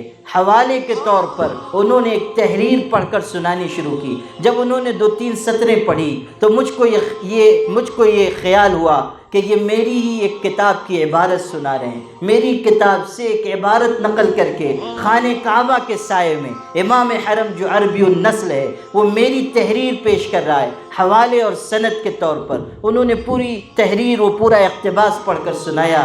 کہتے ہیں کہ سنتے سنتے میری آنکھوں سے آنسو جاری ہو گئے کہ میں ایک گاؤں کا، ہندوستان کے ایک چھوٹے سے گاؤں کا رہنے والا ہوں، لیکن اللہ نے مجھ کو عزت کا یہ مقام عطا کیا کہ آج لاکھوں کے اس اجتماع میں، حرم کعبہ میں، خانہ کعبہ کے زیر سایہ عربی النسل امام اس حقیر کی کتاب کی عبارت حوالے کے طور پر پیش کرتا ہے۔ یہ عزت کا مقام اللہ نے ان کو عطا کیا۔ اب سنیے، وہ کبھی کبھی آل انڈیا مسلم پرسنل لا بورڈ کے، جس کے وہ صدر عالی قدر تھے، بڑے جلسوں سے خطاب کرتے ہوئے ایک بات کہتے تھے جو ملک کے ان مشکل حالات پہ بہت تسلی کی ہے۔ وہ فرماتے تھے مسلمانوں اس بات کو کان کھول کر سن لو کہ اس ملک میں اسلام اللہ کی تقدیر سے آیا ہے، رہنے کے لیے آیا ہے، اس ملک سے جانے کے لیے نہیں آیا ہے۔ اس ملک میں رہنے کے لیے آیا ہے، اس ملک سے جانے کے لیے نہیں آیا ہے۔ اسلام اور اس سرزمین کا اٹوٹ رشتہ ہے، وہ ہمیشہ قائم رہنے والا ہے۔ اس لیے یہ سمجھنا کہ مسلمان مٹ جائیں گے، مسلمان برباد ہو جائیں گے، فرقہ پرست چن چن کر مسلمانوں کو ہلاک کر دیں گے، اس ملک میں اسلام کا مستقبل نہیں، مسلمانوں کا مستقبل نہیں، یہ خام خیالی ہے۔ یاد رکھنا باطل کی طاقتوں کو مچھر کے پر سے بھی زیادہ خدا کی نگاہ میں کوئی ہے، مچھر کے پر کے برابر بھی خدا کی نگاہ میں کوئی مقام نہیں ہے۔ جب وہ چاہے گا الٹ پلٹ کر رکھ دے گا۔ یہ بات اپنے دل میں بسا لیجیے۔ خیر، جو بات میں عرض کر رہا تھا وہ یہ کہ جو طاقتیں اسلام کے مقابل میں آئیں گی ان کو مٹایا جائے گا۔ ایک زمانہ تھا جب انگریز اس ملک پر قابض ہوئے اور ایسی صورتحال بنا دی گئی تھی کہ لوگ محسوس کرتے تھے کہ اب مدارس نہیں چل سکیں گے، اب یہاں دینی کام نہیں ہو سکیں گے، اب یہاں کسی طرح کی کوئی دعوتی محنت نہیں ہو سکے گی۔ قرآن کے لاکھوں نسخے انگریزوں نے جلائے اس لیے تاکہ قرآن سے اس امت کا رشتہ توڑ دیا جائے، مگر اپنے منصوبے میں کامیاب نہ ہو سکے۔ اس زمانے میں مشنریز آتی تھی، بڑے بڑے وفد عیسائیوں کے، جو مسلمانوں کو بہکا کر پھسلا کر مرتد کرتے تھے۔ یہ جو آج ارتداد کی لہر چل رہی ہے یہ کوئی نئی نہیں ہے، انگریزوں نے اس پر بہت پہلے کام کیا ہے۔ یہ جو بات کے لوگ کر رہے ہیں یہ سب انہی کے مرید لوگ ہیں، یہ سب انہی کے ہاتھ پر بیعت ہوئے ہیں، اسی لیے تھوڑے تھوڑے وقفے سے جاتے بھی رہتے ہیں ادھر کہ ادھر سے پھر ہدایتیں پیر صاحب سے لے کے چلے آئیں۔ تو یہ جو ہے اسی نظریے پہ چل رہے ہیں۔ اور اس زمانے میں بھی انگریزوں نے سینکڑوں ہزاروں مسلمانوں کو مرتد بنایا، کمزور مسلمانوں کو پکڑتے تھے اور ان پر محنت کرتے تھے، یہاں تک کہ عقائد میں ان شک پیدا کرتے تھے اور پھر ان کو عیسائی بناتے تھے۔ اپنے مذہب میں کتنے پچھڑے سماج کے لوگ ان کو انہوں نے عیسائی بنایا اور زبردست مناظرے ہوئے۔ اس زمانے کے ہمارے علماء نے ان کا مقابلہ کیا، چونکہ بات نکلی ہے تو شاید یہ واقعہ سنانا مناسب ہوگا کہ اس زمانے میں ایک مرتبہ بہت بڑا ایک عیسائی پادری اپنی پوری جماعت کے ساتھ تبلیغ کے لیے آیا، اور جب وہ دہلی پہنچا تو اس نے یہ کہا کہ مسلمانوں کا جو سب سے بڑا عالم ہو اس سے میں مناظرہ کروں گا، اس سے میں بحث کروں گا۔ اس زمانے میں سب سے بڑے عالم تھے حضرت شاہ عبدالعزیز رحمۃ اللہ علیہ۔ وہ مقابلے کے لیے آئے، مناظرے کے لیے آئے، اور اس نے عجیب و غریب سوال کیے، دھیان سے سنیے گا، اور حضرت نے کیسا جواب دیا وہ بھی سنیے۔ اس نے یہ کہا کہ آپ یہ دعویٰ کرتے ہیں مسلمان کہ حضرت محمد صلی اللہ علیہ وسلم سب سے بڑے پیغمبر ہیں اور اللہ کے سب سے بڑے محبوب ہیں۔ ہم کہتے ہیں نہیں، عیسیٰ علیہ السلام اللہ کے سب سے بڑے پیغمبر ہیں، اللہ کے محبوب ہیں۔ اور اس کی دلیل یہ ہے کہ دیکھو حضرت محمد صلی اللہ علیہ وسلم کے نواسے حضرت حسین تھے، جن کو کربلا کے میدان میں مظلومانہ طریقے سے شہید ہونا پڑا، ان کو لوگوں نے شہید کر دیا۔ اگر تم یہ کہتے ہو کہ محمد صلی اللہ علیہ وسلم اللہ کے محبوب تھے تو ان کے نواسے حضرت حسین وہ حضور کو محبوب تھے، تو اللہ کے پیغمبر نے محمد صلی اللہ علیہ وسلم نے اللہ سے کہہ کر اپنے نواسے کو بچا کیوں نہیں لیا؟ اللہ سے کہتے کہ میرے نواسے کو بچا لیجئے، اللہ تعالیٰ بچا لیتا۔ یہ اس نے اشکال کیا، اعتراض کیا، ایسے سب سوال کرتے تھے، یہ اس نے اشکال کیا۔ حضرت شاہ عبدالعزیز نے کیسا خوبصورت جواب دیا، کہنے لگے کہ میاں ہمارے حضرت نے اللہ سے کہا کہ نواسے پر مشکل وقت ہے اس کو بچا لیجئے، مگر وہاں سے یہ جواب آیا کہ آپ اپنے نواسے کی بات کہہ رہے ہیں، ادھر ہمارے بیٹے کو لوگ سولی پہ چڑھا رہے ہیں۔ نہیں سمجھے؟ ارے اورنگ آباد والوں کچھ تو عقل ہے، ان کا عقیدہ انہی پر پلٹ دیا کہ وہ کہتے ہیں عیسیٰ علیہ السلام کیا ہیں؟ اللہ کے بیٹے ہیں، اور دوسری طرف کہتے ہیں کہ ان کو سولی دے دی گئی۔ ہم تو کہتے ہیں کہ سولی نہیں ہوئی، اللہ نے ان کو زندہ آسمانوں پر اٹھا لیا، یہ ہمارا عقیدہ ہے۔ لیکن عیسائی یہ کہتے ہیں کہ ہماری طرف سے حضرت عیسیٰ سولی پر لٹک گئے، اسی لیے اب ہم جو بھی گناہ کریں گے ہم کو کچھ ہونے والا نہیں ہے، اس لیے کہ وہ ہماری طرف سے قربانی دے چکے۔ تو یہ ان کا عقیدہ ہے۔ تو انہوں نے پلٹ دیا، کہا کہ اللہ کے بیٹے تم کہتے ہو، تو ادھر سے یہ جواب آیا۔ پھر اس نے دوسرا سوال کیا، اور یہ بہت نازک، آپ کو بھی سمجھنا آسان نہیں ہوگا، دھیان سے سنیے۔ اس نے پوچھا کہ یہ تو بتائیے کہ اگر کوئی شخص کہیں جا رہا ہے اور وہ راستہ بھٹک گیا، اب وہ راستے کی تلاش میں ہے، چلتا جا رہا ہے، ایک درخت تک پہنچتا ہے، اس درخت کے نیچے ایک شخص سو رہا ہے اور ایک شخص جاگا ہوا اس کے پاس بیٹھا ہے، تو جو راستہ بھول گیا ہے وہ راستہ کس سے معلوم کرے گا؟ سوئے ہوئے سے معلوم کرے گا کہ جاگے ہوئے سے معلوم کرے گا؟ آپ لوگوں سے اگر میں پوچھوں کہ کس سے معلوم کرے گا، آپ لوگ کیا کہیں گے؟ جاگے ہوئے سے۔ ہر آدمی کہے گا کہ بھئی جاگے ہوئے سے، لیکن اس کی نزاکت سمجھیے۔ ہمارے عقیدے کے مطابق حضرت محمد صلی اللہ علیہ وسلم دنیا سے تشریف لے گئے اور اب قبر میں آرام فرما رہے ہیں، اور ہمارے عقیدے کے مطابق عیسیٰ علیہ السلام زندہ ہیں، آسمانوں پر اٹھا لیے گئے ہیں۔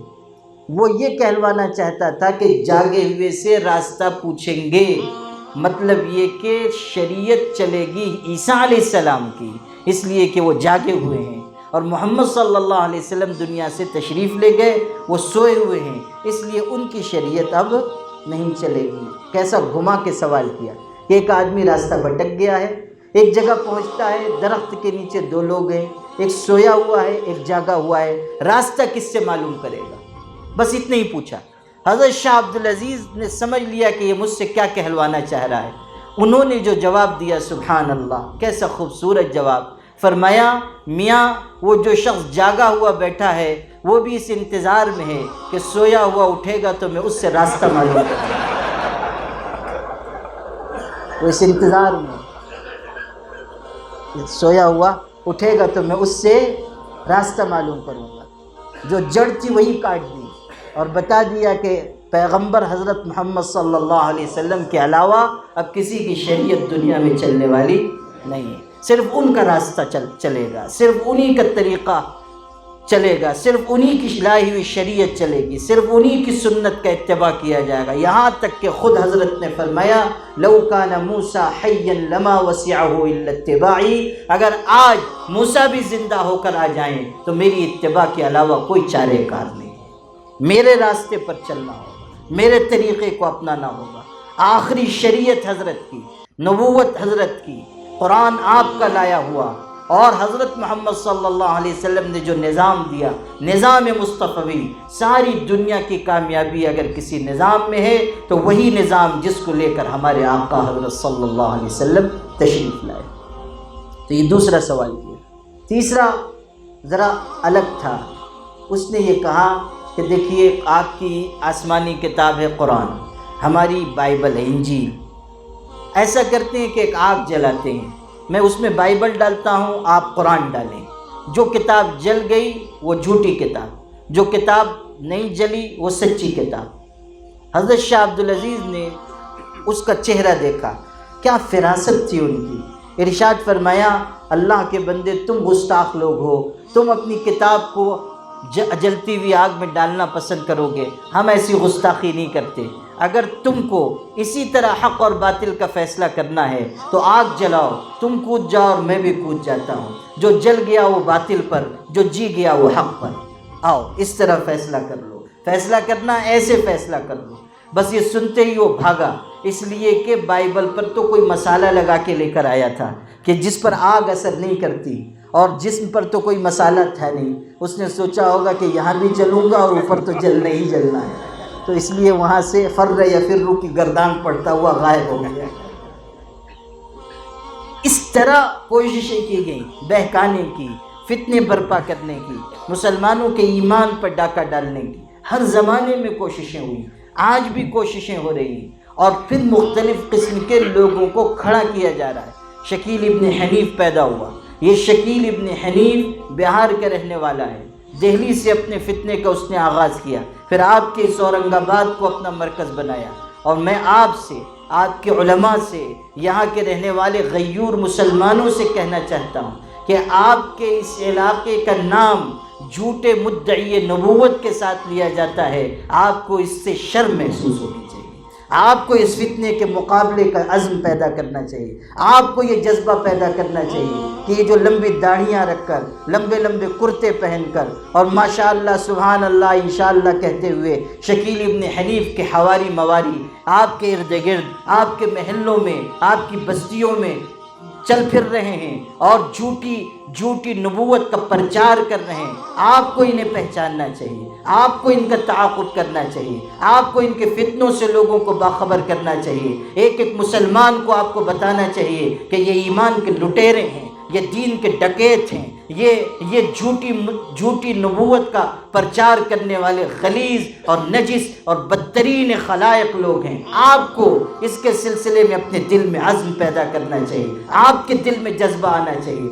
آپ برسوں سے تماشائی بنے بیٹھے ہوئے ہیں، آپ کیوں نہیں یہ جذبہ پیدا کرتے ہیں کہ ہم اس فتنے کا تعاقب کریں گے، اور جب تک یہ فتنہ اپنی موت نہ مر جائے ہم چین سے نہیں بیٹھیں گے۔ ایک ایک مسلمان کو ہم بتائیں گے اصل حقیقت کیا ہے، ایک ایک مسلمان کے دل پر ہم عقیدہ ختم نبوت کو نقش کر دیں گے، ایک ایک مسلمان کے دل میں ہم اس بات کو بٹھائیں گے کہ حضرت محمد صلی اللہ علیہ وسلم کی نبوت کے بعد کسی نبوت کی کوئی ضرورت نہیں ہے۔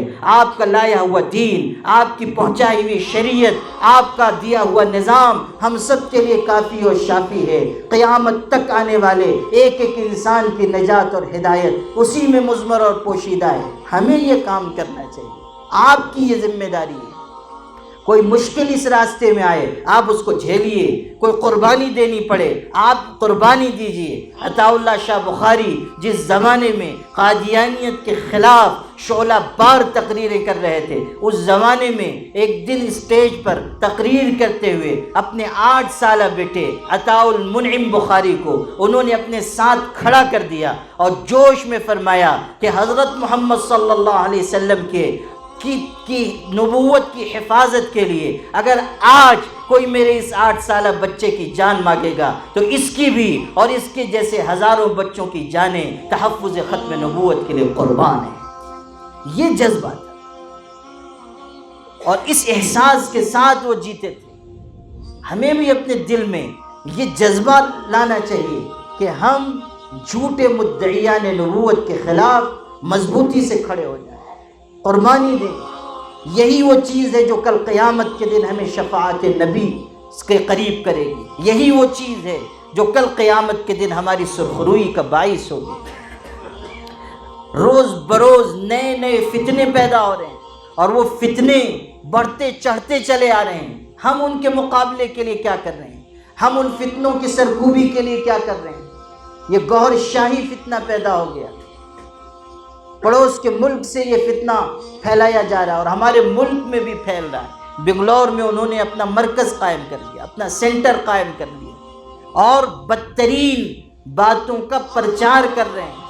اس کے بارے میں بھی اس کے ماننے والے یہ اعتقاد رکھتے ہیں کہ وہ مہدی ہے، اور تصوف کے نام پر، روحانیت کے نام پر ریاض گوہر شاہی کے ماننے والے لوگوں کو گمراہ کر رہے ہیں۔ ان نئے آلات کے ذریعے جو اب پھیلے ہیں، موبائل ہے، انٹرنیٹ ہے، وہاں سے چیزیں پھیلائی جاتی ہیں اور اس ملک کے لوگ ان کو دیکھ دیکھ کر گمراہ ہو رہے ہیں۔ یونس گوہر شاہی اس وقت اس فتنے کا سربراہ بنا ہوا ہے، اس کو پھیلا رہا ہے۔ قرآن کی غلط سلط تشریحات، قرآن پاک کی آیتوں کی غلط تفسیر، من چاہی تعویل اور تصوف کے نام پر، روحانیت کے نام پر لوگوں کے عقیدے پر ڈاکہ ڈالنا، یہ ان لوگوں کا شیوا و شعار ہے، یہ ان کا طریقہ ہے۔ اور آپ اگر ان لوگوں کی جو اصل چیزیں ہیں ان سے واقف ہوں گے تو آپ کو اندازہ ہوگا کہ کتنی غلط چیزیں اور خلاف شریعت چیزیں ان لوگوں نے اختیار کر رکھی ہیں۔ ریاض گوہر شاہی کی ایک کتاب ہے روحانی سفر کے نام سے، اس میں اس نے ایسی ایسی باتیں لکھی ہیں کہ جن کو پڑھ کر اندازہ ہوتا ہے کہ کس قدر گمراہ انسان تھا۔ چرس کے بارے میں لکھا ہے کہ خود میں روحانی سفر کے دوران چرس پیتا رہا۔ اب سمجھ لیجئے کہ چرس پینے والا کتنی بہترین باتیں بیان کرے گا۔ بھئی جو آدمی چرسی ہوگا، بھنگ پینے والا ہوگا، اور جو بھنگ پینے والا ہوگا اس کو تو بھنگی ہی کہیں گے نا، تو جو چرسی ہو، جو بھنگی ہو، اس سے آپ کیا توقع رکھتے ہیں؟ وہ کیسی باتیں بیان کرے گا؟ اس روحانی سفر میں اس نے لکھا ہے کہ میں روحانیت کی تلاش میں فلاں بزرگ کے مزار پر گیا، اور پھر مزار پر میری بات کچھ بنی نہیں، اور میں جنگل میں رات کو گیا، اور پھر جنگل میں یہ ہوا، بڑی لمبی تفصیل ہے، افسانے نما۔ پھر جنگل میں بھٹک رہا تھا رات کے وقت میں، تو اچانک ایک گدھا، یہ اسی نے لکھا ہے، میں اپنی طرف سے کچھ نہیں بیان کر رہا، گدھا یعنی اللہ کے بندے کو جانور بھی ملا تو اپنی ہی طرح کا، تو اس نے کہا کہ گدھا وہ آ گیا اچانک، اور وہ میرے ساتھ ساتھ چلنے لگا، میں بھاگتا تھا تب بھی وہ میرے پیچھے پیچھے آتا تھا، پھر وہ اشارے کرنے لگا کہ مجھ پہ بیٹھ جاؤ، پھر میں اس کے اوپر بیٹھ گیا، پھر وہ مجھ کو لے کر اڑا، پورے ملک کی اس نے مجھ کو سیر کرائی، سمجھ لیجئے گدھے کا سوار، پورے ملک کی اس نے مجھ کو سیر کرائی۔ اس کے بعد پھر مجھ کو لے کر اترا، کچھ اس نے مجھ سے باتیں کی، تصوف کے اسرار و رموز بیان کیے۔ اس وقت میری عمر 20 سال تھی، 20 سال کی عمر سے لے کر 32 سال کی عمر تک مجھ پر اس گدھے کا اثر رہا۔ یہ اس نے لکھا ہے، یہ لفظ بھی اسی کا ہے، جملہ بھی اسی کا ہے کہ 20 سال کی عمر سے لے کر 32 سال کی عمر تک مجھ پر اس گدھے کا اثر رہا۔ اب آپ سمجھ لیجئے کتنے مبارک اثرات ہوں گے۔ پھر لکھا ہے اس زمانے میں نے نماز چھوڑ دی، روزہ چھوڑ دیا، اور بس آزاد خیال ہو گیا، اور کسی عبادت کی طرف میرا جی نہیں جاتا تھا۔ تو اس سے اچھی طرح اندازہ ہو سکتا ہے کہ وہ گدھا کون رہا ہوگا۔ اگر واقعی کوئی تھا بھی، ویسے تو مجھے افسانے ہی معلوم ہوتا ہے، لیکن اگر مان بھی لیجئے تو ایسا گدھا جس کے اثر سے نماز روزہ چھٹ جائے، وہ حضرت ابلیس کے علاوہ اور کون ہو سکتا ہے؟ اور ایسی سیر کہ وہ گدھے کی شکل میں پورا ملک گھما دے، یہ کام تو ابلیس ہی کا ہو سکتا ہے۔ وہ ہے نا امام رازی رحمۃ اللہ علیہ نے، امام رازی نے اپنی تفسیر میں ایک واقعہ لکھا ہے کہ یہ جو بات ہے کہ ایک عالم شیطان پر 1000 عبادت گزاروں سے زیادہ سخت ہے، تو انہوں نے لکھا ہے کہ ایک دفعہ ابلیس نے اپنا تخت بچھایا اور اپنے چیلوں سے، اپنے مریدوں سے کارگزاری لینے لگا، تم نے کیا کیا، تم نے کیا کیا۔ تو ایک چھوٹا شیطان تھا، اس نے کہا کہ ایک سوال ہے، جب کسی عالم کا ذکر آتا ہے تو آپ بہت گھبرا جاتے ہیں، عبادت گزار کی بات آتی ہے تو آپ کے پیشانی پہ بل بھی نہیں آتا، عالم کی وجہ سے آپ بہت پریشان ہوتے ہیں، ایسا کیوں ہے؟ اس نے کہا کہ بیٹا تو بیٹھا رہنا، جب ختم ہوگا میں تجھ کو سمجھاؤں گا۔ جب سب چلے گئے تو اس نے کہا کہ چل میرے ساتھ، اس کا ہاتھ پکڑا اور اس کو لے کر اڑا۔ ابلیس تھا نا، چاہے گدھے کی شکل میں ہو چاہے گھوڑے کی شکل میں ہو، اڑنا تو بہرحال جانتا ہے، تو وہ اس چھوٹے شیطان کو اڑا کر لے گیا۔ ایک بستی تھی جس میں ایک عبادت گزار رہتا تھا، مسجد میں مقیم تھا، بہت عبادت کرتا تھا، مگر اس کو علم نہیں تھا، برسوں سے مسجد کے حجرے میں عبادت میں مشغول تھا۔ وہاں آیا، آدھی رات کا وقت ہے، ابلیس نے دروازے پہ دستک دی، عبادت گزار نے پوچھا اندر سے کون؟ اس نے کہا جبریل ہوں، آپ کی خدمت میں اللہ کے حکم سے آیا ہوں، اور آپ سے اللہ بہت خوش ہے، باہر تشریف لائیے۔ وہ بیچارہ خوش باہر تشریف لایا۔ اس نے کہا کس لیے آنا ہوا؟ حضرت جبریل نے کہا کہ آپ کو معراج پہ لے کر جانا ہے، معراج پر۔ وہ بیچارہ خوش ہو گیا، معراج پہ۔ اچھا واقعہ تو سنا ہوا تھا، تو اس نے کہا براق کدھر ہے، براق کدھر ہے؟ تو باہر بستی میں گھومنے والا ایک گدھا ابلیس پکڑ کے لے آیا اور اس گدھے پر ان کو سوار کرایا۔ اب یہ بیچارے گدھے پر براق سمجھ کر سوار ہو گئے اور لے کر چلا۔ ایک جگہ گڑھا تھا، اس میں اس نے اس براق کو بھی ڈال دیا اور صاحب براق کو بھی ڈال دیا۔ وہ عبادت گزار اسی میں چلا گیا اندر، اور اپنے چھوٹے شیطان کا ہاتھ پکڑ کے پھر بھاگ گیا، اڑ گیا۔ اب راستے میں کہتا ہے دیکھو برسوں سے عبادت کر رہا تھا، لیکن میں نے کتنی جلدی اس کو گمراہ کر دیا، غلط بات میں پھنسا دیا۔ اب پہنچا دوسری بستی میں، ویسی ایک مسجد، حجرہ، اس میں ایک بہت بڑے عالم رہتے تھے، اللہ کی عبادت بھی کرتے تھے اور لوگوں کو سکھاتے بھی تھے، بہت بڑے عالم تھے۔ اس نے دروازہ کھٹکھٹایا، اندر سے آواز آئی، کون؟ اس نے کہا جبریل ہوں، جبریل حاضر خدمت ہوا ہوں، اللہ نے بھیجا ہے، اللہ آپ سے بہت راضی اور خوش ہے، دروازہ کھولیے، معراج پہ لے کے چلنا ہے۔ انہوں نے کہا اچھا ٹھہریے، ذرا دیر لگی ان کو۔ اس نے پوچھا کیا بات ہے؟ کہا ذرا رک جاؤ، بوڑھا ہو گیا ہوں، میرا ڈنڈا ذرا دور رکھا ہوا ہے، تو ذرا ڈنڈے تک پہنچنے میں کچھ دیر لگ رہی ہے، ذرا دیر انتظار کرو۔ ابلیس نے چھوٹے شیطان کا ہاتھ پکڑا اور کہا بھاگ لو ورنہ میری تمہاری دونوں کی خیر نہیں ہے، اس سے پہلے کہ باہر آئیں ہم دونوں فرار ہو جائیں۔ بھاگ گیا۔ اس نے راستے میں کہا کہ دیکھو عالم تھا تو اس نے ایک جملے میں سمجھ لیا کہ ہم یہ شیطان ہیں، ہم جھوٹے ہیں، ہم دغا باز ہیں، عالم پر ہمارا فریب جلدی نہیں چلتا، جاہل ہو عبادت گزار بھی ہو تو ہم اس کو چٹکیوں میں گمراہ کر لیتے ہیں۔ یہ چیز تو یہ بھی اسی طرح کا تھا، گدھا آ گیا اور بات کرنے لگا اور یہ بیچارہ اس پہ سوار بھی ہو گیا، اور پھر 20 سال کی عمر سے لے کر 32 سال کی عمر تک کہتا ہے کہ میرے اوپر اسی گدھے کا اثر رہا۔ اب اندازہ کر لیجئے کہ ریاض گوہر شاہی کتنا صاحب کشف و کرامت آدمی ہوگا۔ پھر جو اس کی تعلیمات ہیں وہ بھی عجیب و غریب قسم کی ہیں۔ کہتا ہے کہ نماز روزے کی زیادہ اہمیت نہیں ہے، بس دل کا جاری ہو جانا سب کچھ ہے، یعنی دل سے ٹک ٹک کی آواز آنے لگے، دل سے اللہ اللہ کی آواز آنے لگے، بس یہ معراج ہے۔ سمجھ لیجئے یہ بہت بڑی گمراہی ہے۔ نماز روزے اور عبادت کے بغیر کوئی اللہ کا ولی نہیں ہو سکتا، کوئی اللہ سے قریب نہیں ہو سکتا۔ ریاض گوہر شاہی اور اس کا فتنہ گوہر شاہیت بھی ہمارے ملک میں بھی پیر پھیلا رہے ہیں۔ ان سے اپنے آپ کو بچانا اور تصوف اور روحانیت کے نام پر دھوکے سے بچنا ضروری ہے۔ ہمیشہ یاد رکھیے تصوف اور روحانیت سے جڑنا یہ تو ہماری کامیابی کی ایک علامت ہے۔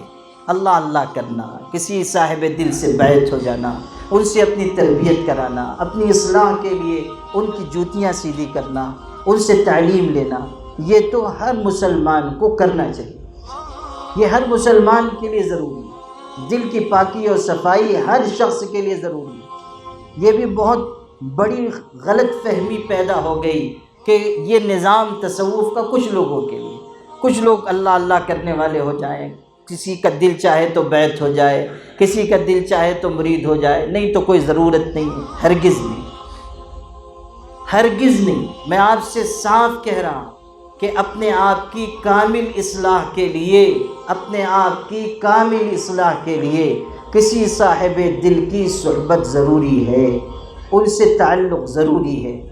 اور ایک اور بہت تجربے کی بات آپ سے کہتا ہوں کہ عام طریقے پر جن لوگوں کا تعلق کسی صاحب دل بزرگ سے قائم رہتا ہے، زمانے کے فتنے اس پر اثر انداز نہیں ہوتے۔ اللہ تعالیٰ اس نسبت کی برکت سے بچاتا ہے، اس نسبت کی برکت سے اللہ گمراہی سے حفاظت کرتا ہے۔ پرانے زمانے میں ایک شخص تھا، بہت گمراہ تھا، اور وہ قرآن پاک کی تفسیر بیان کرتا تھا، اور بہت سے لوگ اس کے بیان میں شریک ہوتے تھے اور گمراہ ہوتے تھے۔ ایک بزرگ کی خدمت میں بیٹھنے والا شخص بھی ایک دن نام سن کر، ان کی شہرت سن کر چلا گیا۔ وہ جو گمراہ شخص تھا اس کی مجلس میں جا کر بیٹھا، وہ قرآن کی تفسیر بیان کر رہا تھا۔ اس نے سنا اور دیکھا کہ قرآن کی تفسیر بیان کرتے کرتے یہ رو رہا ہے، بار بار آنکھ میں آنسو آتے ہیں، بار بار روتا ہے۔ تو اس کو خیال ہوا کہ یہ تو کوئی بہت نیک آدمی معلوم ہوتا ہے، بہت صاحب دل معلوم ہوتا ہے، آیت پڑھتا ہے، بیچارے کو رونا آ جاتا ہے۔ اس پر کچھ اثر ہوا تو وہاں سے مجلس سے اٹھا اور ان بزرگ کی خدمت میں جن سے اس کا تعلق تھا، جن کی مجلس میں جاتا تھا، وہاں پہنچا۔ وہاں جا کر ان بزرگ سے خوشی خوشی بتانے لگا، حضرت میں آج فلاں کی مجلس میں گیا تھا اور وہ قرآن کی تفسیر کر رہے تھے اور بات بات میں روتے تھے اور قرآن کی آیتوں کی عجیب تشریح بیان کرتے تھے، میرے دل پہ بہت اثر ہوا اور آنکھ سے ان کے برابر آنسو ٹپکتے جاتے تھے۔ پوری بات حضرت سنتے رہے، خاموشی سے سنتے رہے۔ جب پوری بات سن چکے تو بس ایک جملہ کہا، میاں آنسوؤں سے دھوکے میں نہ آ جانا، اس لیے کہ یوسف علیہ السلام کے بھائی بھی ان کو کنویں میں ڈال کر اپنے والد کے پاس روتے ہوئے ہی آئے تھے، روتے ہوئے ہی آئے تھے۔ بس ایک جملہ اس نے سنا، وہ ساری ظلمت جو دل پر آئی تھی وہ سب کافور ہو گئی۔ یہ ہے اہل دل کی نگاہ کا فیضان، یہ ہے ان کی صحبت کی تاثیر۔ اقبال نے یوں ہی نہیں کہا تھا، خرد کے پاس خبر کے سوا کچھ بھی نہیں، تیرا علاج نظر کے سوا کچھ بھی نہیں۔ کسی صاحب نظر کی نظر میں رہنا یہ آپ کو قیمتی بنائے گا، یہ آپ کو آگے بڑھائے گا۔ کسی صاحب دل سے تعلق ہو جانا یہ آپ کے دل کو روشن اور منور بنائے گا۔ حضرت ابراہیم ادہم رحمۃ اللہ علیہ کا واقعہ میں بار بار سناتا ہوں کہ ایک مرتبہ اپنی جگہ سے کہیں جا رہے تھے، بہت بڑے شیخ تھے، بہت بڑے بزرگ تھے، اور بادشاہت چھوڑ کر درویش ہوئے تھے، بادشاہت چھوڑ کر درویشی اختیار کی تھی، اور خدا نے ان کو بہت عروج عطا کیا اور بہت بلند رتبے تک پہنچے۔ ایک دن راستے سے گزر رہے تھے، انہوں نے دیکھا کہ راستے کے کنارے ایک شرابی جوان شراب کے نشے میں مدہوش پڑا ہوا ہے، قے ہوئی ہے، کپڑے خراب ہیں، چہرہ خراب ہے، مکھیاں بیٹھ رہی ہیں، کتے آس پاس ہیں۔ آپ غور کیجئے کتنی قابل نفرت حالت ہے، لیکن اللہ والوں کے دل کی کیفیت دیکھیے کہ اس حالت میں اس کو دیکھ کر تڑپ گئے، اور فوراً قریب کہیں پانی تھا، جا کر پانی لے کر آئے، اس کا چہرہ صاف کیا، اس کے کپڑے صاف کیے، اس کے قریب بیٹھ گئے۔ وہ تو بے ہوش پڑا ہوا تھا، نشے میں تھا، بدکار جوان، شرابی جوان، لیکن محبت دیکھیے، اللہ کے ایک بندے کو دیکھا، اتنے بڑے ولی کامل ہیں، اتنے بڑے بزرگ ہیں، قریب بیٹھ گئے اور اپنے دامن سے اس کو ہوا دے رہے ہیں، اپنے دامن سے ہوا دے رہے ہیں، بیٹھے ہوئے ہیں، اور پتہ نہیں اس وقت دل میں کیا دعا مانگ رہے ہوں گے، کیا کیفیت رہی ہوگی۔ اللہ کا اتنا مقبول بندہ ایک گنہگار کے سرہانے بیٹھا ہے، اس کے چہرے اور اس کے کپڑوں کو صاف کرنے کے بعد، اور اپنے دامن سے ہوا دیتا ہے، اور دل میں اللہ سے کچھ مانگ رہا ہے۔ تھوڑی دیر میں وہ جوان ہوش میں آیا، جیسے ہی ہوش میں آیا نظر پڑی حضرت ابراہیم ابن ادہم پر، وہ تو مرجع خلائق تھے، دنیا ان کو جانتی تھی۔ جیسے ہی اس جوان نے دیکھا تڑپ کر اٹھا اور اس نے کہا، حضرت آپ کہاں میرے سرہانے بیٹھے ہوئے ہیں؟ میں تو بہت ہی گنہگار ہوں، میں تو بہت بڑا بدکار ہوں، میں تو خطا کار اور سیاہ کار ہوں، آپ میرے قریب مت بیٹھیے، مجھ کو شرم آ رہی ہے، اور شاید میرے کپڑے بھی آپ نے دھلے ہیں، میرا چہرہ بھی آپ نے صاف کیا ہے، میں تو شراب کے نشے میں ہوں، اللہ کا واسطہ آپ مجھ سے دور چلے جائیں، مجھ کو شرمندہ نہ کریں۔ حضرت نے جب یہ کیفیت دیکھی تو ان کے آنکھ میں آنسو آ گئے، کہنے لگے، بیٹا گنہگار ہو تو کیا ہوا، اگر توبہ کر لو گے اللہ تمہارے دل کو صاف کر دے گا، گناہوں کو مٹانے والا ہے، خدا سے بڑھ کر معاف کرنے والا کوئی نہیں ہے۔ اس کی عزت کی قسم، اگر ایک دفعہ شرمندگی سے خدا کی بارگاہ میں حاضر ہو جاؤ گے اللہ تمہارے سارے گناہوں کو مٹا دے گا۔ کچھ سنایا اس کو، دل پر اس کے اثر ہوا، وہ سینے سے چمٹ کر رونے لگا، حضرت بھی رونے لگے، اور یہ بھی رو رہے ہیں، وہ بھی رو رہا ہے۔ اتنے میں اللہ کی طرف سے حضرت ابراہیم ابن ادہم کو الہام ہوا اللہ کی طرف سے، اور یہ کہا گیا کہ او ابراہیم، جو جوان تیرے سینے سے چمٹا ہوا ہے، ہم نے اس کو اس زمانے کے اولیاء میں شامل کر دیا، ہم نے اس کو اپنا ولی بنا لیا۔ حیران ہو گئے حضرت ابراہیم ابن ادہم کہ اللہ، ابھی اس شخص نے پوری توبہ بھی نہیں کی، ابھی نماز نہیں پڑھی، ابھی روزہ نہیں رکھا، تیری شان کرم اور شان رحمت میں میری جان قربان ہو، تجھ سے بڑھ کر معاف کرنے والا کون ہوگا، اور تجھ سے بڑھ کر رحم کرنے والا کون ہوگا، کہ تو نے اس کے آنسوؤں پر ترس کھا کر اس کو اتنا مقام دیا۔ اللہ، تجھ کو اس کی کون سی ادا پسند آ گئی، تجھ کو اس کی کون سی ادا پسند آ گئی، تو نے اس کو ولایت کا مقام دیا، کون سی خوبی تجھ کو پسند آ گئی۔ اللہ کی طرف سے جو جواب آیا وہ سننے کے لائق ہے۔ ارشاد ہوا، غسلت وجہہ لاجلی فغسلت قلبہ لاجلک، ابراہیم تو نے میری محبت میں اس کا چہرہ صاف کیا، میں نے تیری محبت میں اس کا دل صاف کر دیا، تیری محبت میں میں نے اس کے دل کو صاف کر دیا۔ یہ ہے اللہ والوں کی نظر کا کرشمہ، یہ ہے ان کا فیضان صحبت، یہ ہے وہ چیز جو انسان کو بلند مقام تک پہنچاتی ہے، ایک جست میں مدارج طے کرا دیتی ہے۔ اللہ کے نیک بندوں کی صحبت، ان کی نگاہ کی تاثیر کا کیا کہنا، نگاہ ولی میں وہ تاثیر دیکھی، بدلتی ہزاروں کی تقدیر دیکھی۔ یہ ہے وہ چیز۔ میرے بھائیوں، عزیز جوانوں جن کی بڑی تعداد اس مجمع میں ہے، میں آپ سے بھی اس واقعے کے ضمن میں آج کی اس رات میں جب کہ نوجوان مدہوش ہیں، شراب کے نشے میں، بدکاریوں میں، بے حیائی کے کام میں، دنیا کے کس کس خطے اور علاقے میں ظلمتوں اور اندھیریوں کا راج ہوگا، اس وقت کیا کچھ نہیں ہو رہا ہوگا، ناچ گانے کی مجلسیں سجی ہوئی ہوں گی۔ آپ اگر اللہ کے گھر میں اس مبارک موضوع کی مناسبت سے جمع ہیں تو یقیناً یہ اس بات کی علامت ہے کہ آپ کی کوئی ادا اللہ کو پسند آ گئی، تب اللہ نے آپ کو بلایا ہے۔ اس لیے عزیزو، آج کی رات جو اس سال کی آخری رات ہے، نیا سال شروع ہونے والا ہے، کم از کم اللہ کے حضور میں آج کی رات سچی توبہ کرو۔ ہم بھی گنہگار ہیں، ہم بھی خطا کار ہیں، ہمارے دل بھی کالے ہیں، ہم اجلے کپڑے پہنتے ہیں مگر ہمارے پہلوؤں میں کالے توے سے زیادہ سیاہ دل ہے۔ ہم نے کتنوں کے حق تلفی کی ہے، ہم نے کتنی راتیں نافرمانی میں گزاری ہیں، ہم نے آنکھوں کی کتنی خیانت کی ہوگی، ہمارے ہاتھ سے کتنے گناہ ہوئے ہوں گے، ہمارے جسم کے دوسرے حصوں پر کتنے گناہ کے داغ لگ چکے ہیں۔ اللہ کی طرف لوٹو عزیزو، اللہ کی طرف لوٹو، اللہ کے حضور میں سچی توبہ کرو، خدا سے مانگو کہ اس سے بڑھ کر دینے والا کوئی نہیں ہے۔ مانگنے کا سلیقہ ہے، مانگ کر دیکھو، در کریم سے بندے کو کیا نہیں ملتا، اللہ دینے والا ہے۔ اچھی زندگی اپناؤ، تم کو اللہ کا واسطہ کہ خدا کی طرف لوٹ کر آؤ، اللہ کے حضور میں عاجزی اور زاری اختیار کرو، خدا کے آگے سچی توبہ کرو۔ گناہوں بھری زندگی کبھی انسان کو سکھ نہیں دے سکتی ہے، گناہوں بھری زندگی کبھی انسان کو اللہ سے قریب نہیں ہونے دے سکتی، گناہوں بھری زندگی کبھی انسان کو کامیابی تک نہیں پہنچنے دے گی۔ اللہ کو چاہتے ہو تو اللہ کی مانو، اللہ کی طرف لوٹو اور توبہ اور استغفار کو اختیار کرو، ایمان اور عقیدے کی مضبوطی کے ساتھ عمل کی درستگی اختیار کرو، اس یقین کو دل میں بسا لو کہ میرا اللہ مجھ کو دیکھ رہا ہے، میرے اللہ کی مجھ پر نظر ہے۔ ایک شخص تھا گنہگار بدکار، ایک مرتبہ ایک نیک عورت پر فریفتہ ہو گیا، خوبصورت تھی، اس سے برائی کا ارادہ کیا، تنہائی میں اس کے پاس چلا گیا، اس نے اللہ کا واسطہ دیا مگر اس پر کوئی اثر نہ ہوا۔ جب اس نے دیکھا کہ یہ شخص برائی پر آمادہ ہے تو اس نے کہا اچھا رک جاؤ۔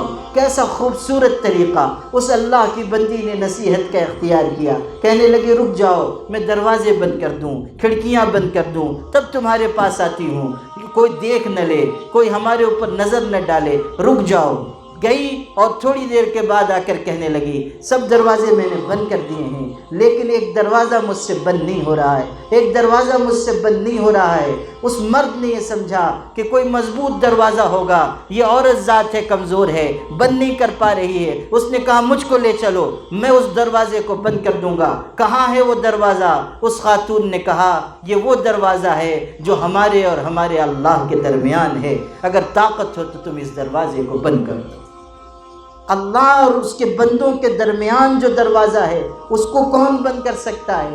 ان اللہ کان علیکم رقیبا، اللہ تم پر نگراں متعین ہے، اللہ تم کو دیکھ رہا ہے، اللہ تمہارے ایک ایک عمل کو محفوظ کر رہا ہے۔ وَوَجَدُوا مَا عَمِلُوا حَاضِرًا، آج جو کچھ تم کر رہے ہو کل قیامت کے دن اس کو موجود پاؤ گے۔ کُلُّ صَغِيرٍ وَكَبِيرٍ مُسْتَطَرٍ، ہر چھوٹی بڑی بات لکھی جا رہی ہے۔ فَمَن يَعْمَلْ مِثْقَالَ ذَرَّةٍ خَيْرًا يَرَهُ، رائی کے دانے کے برابر بھی اگر کوئی نیکی ہے قیامت کے دن موجود ہوگی، رائی کے دانے کے برابر کوئی گناہ ہے قیامت کے دن انسان اس کو دیکھ لے گا۔ اس لیے میرے بھائیوں اللہ کی طرف لوٹو، گناہوں کو چھوڑو، نیک انسانوں کی صحبت اختیار کرو، اہل دل سے تعلق قائم کرو۔ جو فتنہ گوہر شاہی فتنہ تصوف کے نام پر پھیل رہا ہے، اس سے بچاؤ کی تدبیر یہی ہے کہ آپ کسی مستند صاحب دل سے جڑیں، ان سے تربیت لیں تاکہ کوئی فتنہ آپ پر اثر انداز نہ ہو۔ اور جو شکیلیت کا فتنہ ہے،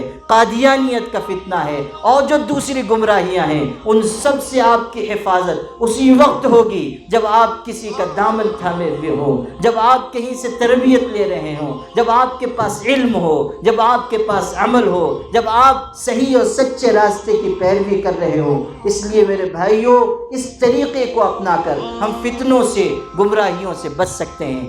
آخری گزارش میں آپ سب کی خدمت میں پیش کرنا چاہتا ہوں کہ گوہر شاہی فتنہ تو ابھی اس قدر نہیں پھیلا، لیکن یہ شکیلیت کا فتنہ کافی حد تک یہاں پھیل چکا ہے، اور آپ کے علاقے میں بطور خاص اس کی نقل و حرکت زیادہ ہے۔ اس لیے آپ لوگ زیادہ حساس رہیں، زیادہ محتاط رہیں، جگہ جگہ جلسے کریں، جگہ جگہ پروگرام کریں، ملاقاتیں کریں، مضامین لکھیں، لوگوں تک پہنچائیں۔ کچھ اہل خیر حضرات اس کے لیے اپنا سرمایہ لگائیں، اپنی رقم لگائیں۔ یقین مانیے اس پر محنت کرنا، اس پر توجہ دینا، اس پر مال خرچ کرنا آپ کے لیے اجر عظیم کا سبب بنے گا۔ ایسی چیزیں جو اس گمراہی سے بچانے والی ہیں، چھوٹی چھوٹی چیزیں، اس کو شائع کر کے لوگوں تک پہنچایا جائے۔ سوشل میڈیا پر ایسی ٹیم کھڑی کی جائے جن کو آپ تنخواہ دیں، کوئی مشکل نہیں ہے، 2-4 حضرات مل کر ماہانہ 1 لاکھ روپے کا انتظام کریں، ایک ٹیم تیار کر دیں جو آفیشیلی طریقے پر، باضابطہ طریقے پر اس فتنے کا سوشل میڈیا پر مقابلہ کرے۔ اس لیے کہ سوشل میڈیا کے ذریعے یہ فتنے زیادہ پھیل رہے ہیں، خاص طریقے پر گوہر شاہیت، قادیانیت اور احمد ابن عیسیٰ، یہ بھی جھوٹا مدعی نبوت ہے، اس کا فتنہ بھی انٹرنیٹ کے ذریعے پھیل رہا ہے۔ اسی راستے سے اس کا مقابلہ کیا جائے، انہی تدبیروں کو اختیار کیا جائے۔ میں آپ سب کے ضمیر کو آواز دینا چاہتا ہوں، اور میں آپ کی خدمت میں ایک حقیر انسان کی حیثیت سے آپ سب سے ہاتھ جوڑ کر گزارش کرتا ہوں، اللہ کا واسطہ دے کر کہ ان فتنوں کو معمولی مت سمجھیے، اور اس کے مقابلے سے اپنا پہلو نہ چھڑائیے، اپنا دامن نہ چھڑائیے۔ ہر شخص ہم میں سے اس فتنے کے لیے، ان فتنوں کے مقابلے کے لیے جو کر سکتا ہے وہ کرے۔ انشاءاللہ ہمیں اس دنیا میں اللہ کی طرف سے انعام اور آخرت میں حضور پاک صلی اللہ علیہ وسلم کی شفاعت نصیب ہوگی۔ وآخر دعوانا ان الحمدللہ رب العالمین۔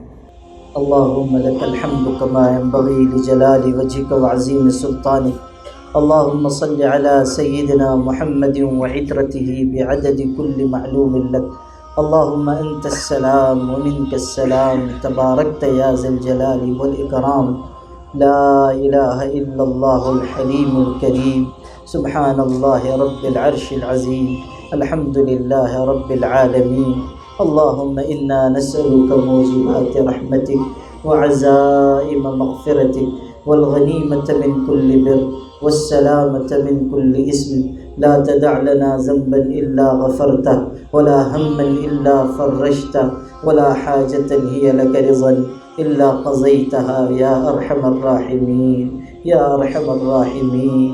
اے اللہ، تو نوازنے والا ہے، تو رحم کرنے والا ہے، تو معاف فرمانے والا ہے، تو توبہ قبول کرنے والا ہے، تو 70 ماؤں سے زیادہ ہم پر رحمت نچھاور کرنے والا ہے۔ اللہ تیری عزت کی قسم، تجھ سے بڑھ کر معاف کرنے والا کوئی نہیں ہے۔ اللہ 100 سال کے گنہگاروں کو 1 سیکنڈ میں معاف کرنے کی طاقت رکھنے والا تو ہی ہے۔ اللہ ساری کائنات مل کر ہمارے ایک گناہ کو بھی معاف نہیں کر سکتی، اور اللہ تو اکیلا ساری کائنات کے لوگوں کے گناہ کو معاف کرنے کی قدرت رکھتا ہے۔ اللہ تو نے اپنے فضل و کرم سے ہمیں بے شمار نعمتوں سے نوازا ہے۔ اللہ اتنی نعمتیں تو نے دی ہیں کہ اگر ہم گننا چاہیں تو گن نہیں سکتے، شمار کرنا چاہیں شمار نہیں کر سکتے۔ اللہ اللہ جب تو نے اتنی نعمتیں دی ہیں تو ایک نعمت اور عطا فرما کہ ہم سب کی مغفرت فرما، اللہ مغفرت فرما، اللہ مغفرت فرما، اللہ مغفرت فرما، اللہ مغفرت فرما۔ اللہ ایسے وقت میں جب کہ تیرے ہزاروں لاکھوں بندے لہو و لعب، کھیل تماشے، عیاشی، بدکاری، شراب نوشی میں لگے ہیں، اللہ تو نے ہمیں اپنے گھر بلایا ہے۔ اللہ اپنے گھر انسان اسی کو بلاتا ہے جس سے محبت رکھتا ہے۔ اللہ تجھ کو بھی ہم سے کچھ تعلق ہوگا تبھی تو نے ہمیں یہاں جمع فرمایا ہے۔ اے اللہ جب تو نے یہاں بلایا ہے، اپنی مسجد میں ہمیں بٹھایا ہے، تو اللہ یہاں سے اٹھنے سے پہلے ہم سب کے گناہوں کو معاف فرما، اللہ مغفرت فرما دے، اللہ مغفرت فرما دے، اللہ مغفرت فرما دے، اللہ مغفرت فرما دے، اللہ مغفرت فرما دے، اللہ مغفرت فرما دے، اللہ مغفرت فرما دے، اللہ ہماری مغفرت فرما۔ اللہ تیرے آگے اسی طرح ضد کریں گے جیسے چھوٹا بچہ اپنی ماں کے آگے ضد کرتا ہے، کہتا ہے امی پیسہ دو، ماں نہیں دیتی، پھر مانگتا ہے، ماں جھڑک دیتی ہے، آخر میں بچہ اپنی ماں کے پیروں سے لپٹ جاتا ہے، دامن سے چمٹ جاتا ہے، معصوم لہجے میں کہتا ہے امی اگر آپ نہیں دیں گی تو پھر کون دے گا؟ بس ماں کو پیار آ جاتا ہے، وہ اس کو سینے سے چمٹا لیتی ہے، کہتی ہے بیٹا تو نے سچ کہا، میں نہیں دوں گی تو پھر کون دے گا؟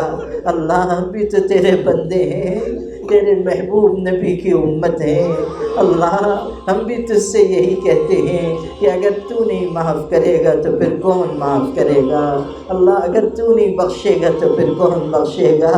اللہ اسی وقت معاف فرما، اللہ معاف فرما، اللہ معاف فرما، اللہ اپنی رحمت کو متوجہ فرما، اپنی رحمت کو متوجہ فرما، اپنی رحمت کو متوجہ فرما، اللہ ہماری بخشش فرما دے۔ اللہ ہم اعتراف کرتے ہیں کہ گنہگار ہیں، خطا کار ہیں، قصوروار ہیں، اللہ گناہ کر کر کے ہمارے دل کالے ہو گئے ہیں، نام اعمال کالے ہو گئے ہیں۔ اللہ تو نے ستاری کا پردہ ہمارے گناہوں پر ڈال رکھا ہے، تو لوگ یہ سمجھتے ہیں کہ یہ نیک لوگ ہیں، اچھے لوگ ہیں۔ اللہ لوگ ہم سے دعاؤں کی گزارش کرتے ہیں، مگر اللہ اگر تو اپنی ستاری کا پردہ ہمارے گناہوں پر سے ہٹا دے اور ہمارے عیب سب کو دکھا دے تو اللہ کوئی ہم پر تھوکنا بھی پسند نہیں کرے گا، کوئی ہمارے قریب کھڑا ہونا بھی گوارا نہیں کرے گا۔ اللہ جب تو نے اتنا کرم فرمایا ہے کہ آج تک تو نے ہمارے عیبوں کو چھپایا ہے، تو اللہ ایک کرم اور فرما کہ قیامت کے دن بھی ہمارے عیبوں کو چھپا لے، قیامت کے دن کی ذلت سے بچا لے، قیامت کے دن کی رسوائی سے بچا لے، جہنم کی آگ سے بچا لے۔ اللہ جنت الفردوس میں ہمیں اعلیٰ مقام عطا فرما، اللہ جنت میں جگہ عطا فرما۔ اللہ تو ہم سے راضی ہو جا، اللہ تو ہم سے راضی ہو جا، اللہ تو ہم سے راضی ہو جا، اللہ تو ہم سے راضی ہو جا، اللہ تو ہم سے راضی ہو جا، ہم سے ہمیشہ کے لیے راضی ہو جا، ہم سے ہمیشہ کے لیے راضی ہو جا، ہم سے ہمیشہ کے لیے راضی ہو جا۔ اللہ ہمارے ماں باپ سے راضی ہو جا، ہمارے ماں باپ کی مغفرت فرما۔ اللہ ہمارے ماں باپ کا ہم پر بڑا احسان ہے، انہوں نے بھوکا رہ کر کھلایا ہے، پیاسا رہ کر پلایا ہے، گیلے میں سو کر ہمیں سوکھے میں سلایا ہے، نہ جانے کتنی راتیں ہمارے لیے بے آرامی میں گزاری ہیں۔ اللہ اس مجمع میں علماء بھی ہیں، حفاظ بھی ہیں، امام بھی ہیں۔ اللہ ہمارے ماں باپ نے اور بڑی قربانی دی، ہمیں اپنی آنکھوں سے دور مدرسے میں پڑھنے بھیج دیا، اپنے کلیجے پہ پتھر رکھ کر بھیجا۔ اللہ ہمارے امی ابو کو یاد آتی ہوگی، وہ تکیے میں منہ چھپا چھپا کر رو لیتے ہوں گے۔ اللہ صبح آٹا گوندتے گوندتے ہماری امی یاد کرتی ہوگی، سوچتی ہوگی میرا بچہ یہاں تھا، میں اس کے کپڑے بھی دھل دیتی تھی، بستر بھی بچھا دیتی تھی، سر میں تیل بھی ڈال دیتی تھی۔ مدرسے میں کون دیکھتا ہوگا، کون میرے بچے کی خدمت کرتا ہوگا؟ اللہ یہ سوچ سوچ کر ہماری امی کے مبارک آنسو آٹے میں گرتے ہوں گے۔ اللہ ہمارے امی ابو نے قربانی دے کر ہمیں عالم حافظ بنایا، تیری مسجدوں کے مصلے پہ کھڑے ہونے کے قابل بنایا۔ اللہ اگر ہمارے ماں باپ جاہل بھی ہوں تو ان کو معاف فرما، اللہ معاف فرما دے، معاف فرما دے۔ اللہ اگر زندہ ہوں تو ان کی عمر میں برکت عطا فرما، اور اگر دنیا سے چلے گئے ہوں تو اللہ تو ان کی قبر کو نور سے منور فرما، معاف فرما دے، اللہ معاف فرما دے، معاف فرما دے، معاف فرما دے، معاف فرما دے، معاف فرما دے۔ اللہ اس مجمع میں کتنے لوگ ایسے ہیں جن کے سروں سے سایہ اٹھ چکا ہے، یا ماں باپ رخصت ہو گئے، یا دونوں میں سے کوئی ایک رخصت ہو گیا۔ اللہ انسان کتنا ہی بڑا کیوں نہ ہو جائے، کسی منصب تک کیوں نہ پہنچ جائے، مگر اپنے مرحوم ماں باپ کو نہیں بھولنے پاتا۔ خوشی غمی کے ہر موقع پر ان کی یاد آتی ہے۔ اللہ عید کے دن نماز پڑھ کر انسان گھر جاتا ہے، بیوی بچے مل جاتے ہیں، دوست احباب مل جاتے ہیں، مگر وہ حسرت بھری نظر اپنے گھر کے در و دیوار پہ ڈالتا ہے، سوچتا ہے آج اگر امی زندہ ہوتی تو کتنا خوش ہوتی، مجھ کو اپنے سینے سے چپٹا لیتی، پیشانی چوم لیتی، اپنے دوپٹے سے 50 روپے کا نوٹ کھول کر دیتی، کہتی بیٹا ایک غریب ماں کی عیدی ہے، اس کو قبول کر لو۔ اللہ یہ سوچ کر انسان روتا ہے، مگر جانے والے واپس نہیں آتے۔ اللہ جو ماں باپ چلے گئے تو ان کو معاف فرما، تو ان کو معاف فرما۔ اللہ تو ان کو جنت عطا فرما، تو ان کے اگلے مرحلوں کو آسان فرما، اگلے مرحلوں کو آسان فرما۔ اللہ ہم بھی آخرت کے مسافر ہیں، ایک ایک دن زندگی سے دور، موت سے قریب ہوتے جا رہے ہیں۔ اللہ آج اپنے ہاتھوں سے نہا دھو کر خود سے کپڑے پہنتے ہیں، کل جب مر جائیں گے تو دوسرے لوگ کپڑے اتاریں گے، میت والا غسل دیں گے، کفن کی چادر اڑھا دیں گے۔ اللہ اعلان ہوگا فلاں ابن فلاں دنیا سے رخصت ہوا، پھر منو مٹی کے نیچے ہمیں دبا دیا جائے گا۔ اللہ قبر میں کوئی دیکھنے والا نہیں ہوگا، کوئی عذاب سے بچانے والا نہیں ہوگا، کوئی ہم پر ترس کھانے والا نہیں ہوگا۔ اللہ اس دن صرف تیری رحمت کا سہارا ہوگا، اس دن صرف تیرے کرم کا آسرا ہوگا۔ اللہ ہماری بے بسی کے وقت تو ہم پر رحم فرما، عذاب قبر سے حفاظت فرما، جہنم کی آگ سے حفاظت فرما، جنت میں ہمیں جگہ عطا فرما، جنت میں جگہ عطا فرما۔ اللہ ہم سب کو کامل عشق نبوی عطا فرما، حضرت محمد صلی اللہ علیہ وسلم کی ذات عالی سے والہانہ تعلق عطا فرما، اس دنیا میں ان کی زیارت عطا فرما، آخرت میں ان کی سفارش عطا فرما، جنت میں ان کا مبارک ساتھ عطا فرما۔ اللہ تحفظ عقید ختم نبوت کے لیے ہم سب کو محنت کرنے والوں میں شامل فرما۔ اللہ اس کے لیے جان و مال کی قربانی دینے والوں میں شامل فرما۔ اللہ اپنے کرم سے اس جلسے کو بھی قبول فرما۔ اللہ تیرے نام پر، تیرے پاک رسول کے نام پر جلسہ ہوا ہے، اپنے کرم سے قبول فرما، اس کی برکت ظاہر فرما، تمام سننے والوں کی مغفرت فرما، سب آنے والوں کو اجر عظیم عطا فرما۔ اللہ ہمارے آقا حضرت محمد صلی اللہ علیہ وسلم کو ہماری طرف سے بہترین جزا عطا فرما۔ اللہ انہوں نے ہماری ہدایت کی خاطر کتنی تکلیفیں اٹھائی ہیں، کتنی مشقتیں جھیلی ہیں۔ اللہ ان کی راہ میں کانٹے بچھائے گئے، ان پر پتھر پھینکے گئے، کچرا ڈالا گیا، نماز کی حالت میں اونٹ کی غلاظت کندھوں پر ڈال دی گئی۔ اللہ اللہ اللہ تیرے دین کی دعوت کے لیے نکلتے تھے۔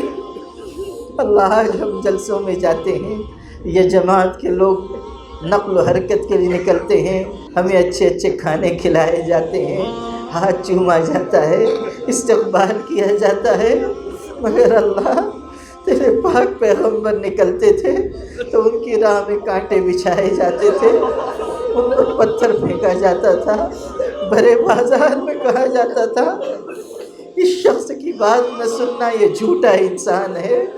اللہ اس وقت ہمارے پیغمبر کا دل کتنا ٹوٹتا ہوگا۔ اللہ صبح سویرے نکلتے تھے، ایک ایک دروازے پہ جاتے تھے، کوئی چھڑکتا تھا، کوئی برا کہتا تھا، شام کو آتے تھے چہرہ گرد و غبار میں اٹا ہوا ہوتا، کپڑے میلے ہیں، کہیں پتھر کا زخم لگا ہوا ہے۔ ننھی بیٹی فاطمہ گھر کے دروازے پہ استقبال کرتی تھی، گھر میں کوئی دوا بھی نہیں ہوتی تھی، کوئی مرہم نہیں ہوتا تھا، کھجور کی چٹائی جلا کر حضرت فاطمہ زخم پر رکھتی تھیں، روتی جاتی تھی، بابا کب تک آپ کو ستایا جائے گا، کب تک آپ کو مارا جائے گا۔ اللہ، ننھی بیٹی کی آنکھوں میں آنسو دیکھ کر ہمارے آقا کا دل کتنا تڑپتا ہوگا، مگر ہماری جانیں ان پر قربان۔ کہتے تھے فاطمہ صبر کرنا، ایک دن آئے گا تیرے باپ کا لایا ہوا دین دنیا کے ہر کچے پکے گھر میں داخل ہو جائے گا۔ اللہ، ہمارے پاک پیغمبر کے مراتب بلند فرما، ہمیں ان سے والہانہ محبت عطا فرما، انہی کی محبت میں جینا مرنا نصیب فرما۔ اللہ، انہوں نے، ان کے آل و اولاد نے کتنی قربانیاں دی ہیں، اہل بیت نے قربانیاں دی ہیں، صحابہ صحابیات نے قربانیاں دی ہیں۔ اللہ، ان تمام کو بہترین اجر سے مالا مال فرما، اور ہم سب کو ان کی کامل محبت عطا فرما۔ اے اللہ، انہی کی برکت سے ہم گنہگاروں کو معاف فرما، فتنوں سے ہماری حفاظت فرما، زندگی موت کے فتنوں سے حفاظت فرما۔ اللہ، حالات ناسازگار ہیں، اس ملک میں بھی اس امت کو بہت ستایا جا رہا ہے، دن بدن یلغار بڑھتی جا رہی ہے، راہ چلتے ہوئے لوگوں کو مارا جا رہا ہے، پریشان کیا جا رہا ہے۔ اللہ، ہماری شریعت پر حملے ہو رہے ہیں، اس مشکل وقت میں تیرے علاوہ ہماری کوئی مدد نہیں کر سکتا۔ اللہ، تو ہم سب کی مدد فرما، پوری امت کی مدد فرما، پوری امت کو نجات عطا فرما، پوری امت کو ہدایت عطا فرما۔ اللہ، ہمیں علم نافع عطا فرما، عمل صالح کی توفیق عطا فرما۔ اللہ، اخلاص کامل عطا فرما، مساجد کی، مدارس کی، خانقاہوں کی، دعوت کی، محنت کی، اور تمام دینی تنظیموں، تحریکات، جماعتوں کی حفاظت فرما۔ اللہ، تمام امت مسلمہ کی حفاظت فرما۔ اللہ، اپنے فضل و کرم سے ہم سب گنہگاروں کو معاف فرما۔ اللہ، توبہ کرنے حاضر ہوئے ہیں، تیری رحمت لینے آئے ہیں۔ اللہ، اس پورے مجمع میں کوئی ایک شخص بھی اپنی پارسائی کا دعویٰ لے کر نہیں آیا ہے۔ اللہ، سب اپنی گناہوں پر شرم لے کر آئے ہیں، ندامت لے کر آئے ہیں۔ اللہ، اسی وقت ہماری توبہ قبول فرما، ہمیں نیک بنا دے، ہمیں پرہیزگار بنا دے، تیری محبت کا نور عطا فرما، تیرے نیک بندوں کی صحبت عطا فرما، اہل اللہ کا تعلق عطا فرما، ان سے قرب عطا فرما۔ اے اللہ، اپنے کرم سے تو اسی وقت ہم پر رحمت کی نظر فرما۔ اللہ، رحمت کی نظر فرما، رحمت کی نظر فرما۔ اللہ، یہ کہتے ہوئے ڈر بھی لگتا ہے کہ رحمت کی نظر فرما، کہیں اس کے جواب میں تو یہ نہ کہے کہ ہٹو گنہگارو، ناپاک انسانوں، سیاہ کارو، کہاں رحمت کی نظر مانگنے چلے آئے، ہمیشہ گناہ کرتے ہو، ہمیشہ نافرمانی کرتے ہو، گناہ کر کر کے تمہارے دل کالے ہو گئے ہیں، گناہ کر کر کے تمہاری نگاہیں پتھریلی ہو گئی ہیں، تمہاری روحیں کمزور ہو گئی ہیں، ہر طرف گناہ کے داغ ہی داغ ہیں۔ ناپاکی لے کر آ گئے ہو، ناپاکی لے کر ہمارے گھر میں آ گئے ہو۔ کوئی ناپاک کتے کو اپنے گھر میں نہیں آنے دیتا، تم کیسے میرے گھر میں آ گئے ہو؟ اللہ، تو یہ کہہ سکتا ہے اور تجھ کو یہ کہنے کا حق حاصل ہے، مگر اللہ تو ہی بتا کہ تیرے علاوہ اور کون سا در ہے جہاں جا کر گناہوں کی معافی مانگیں۔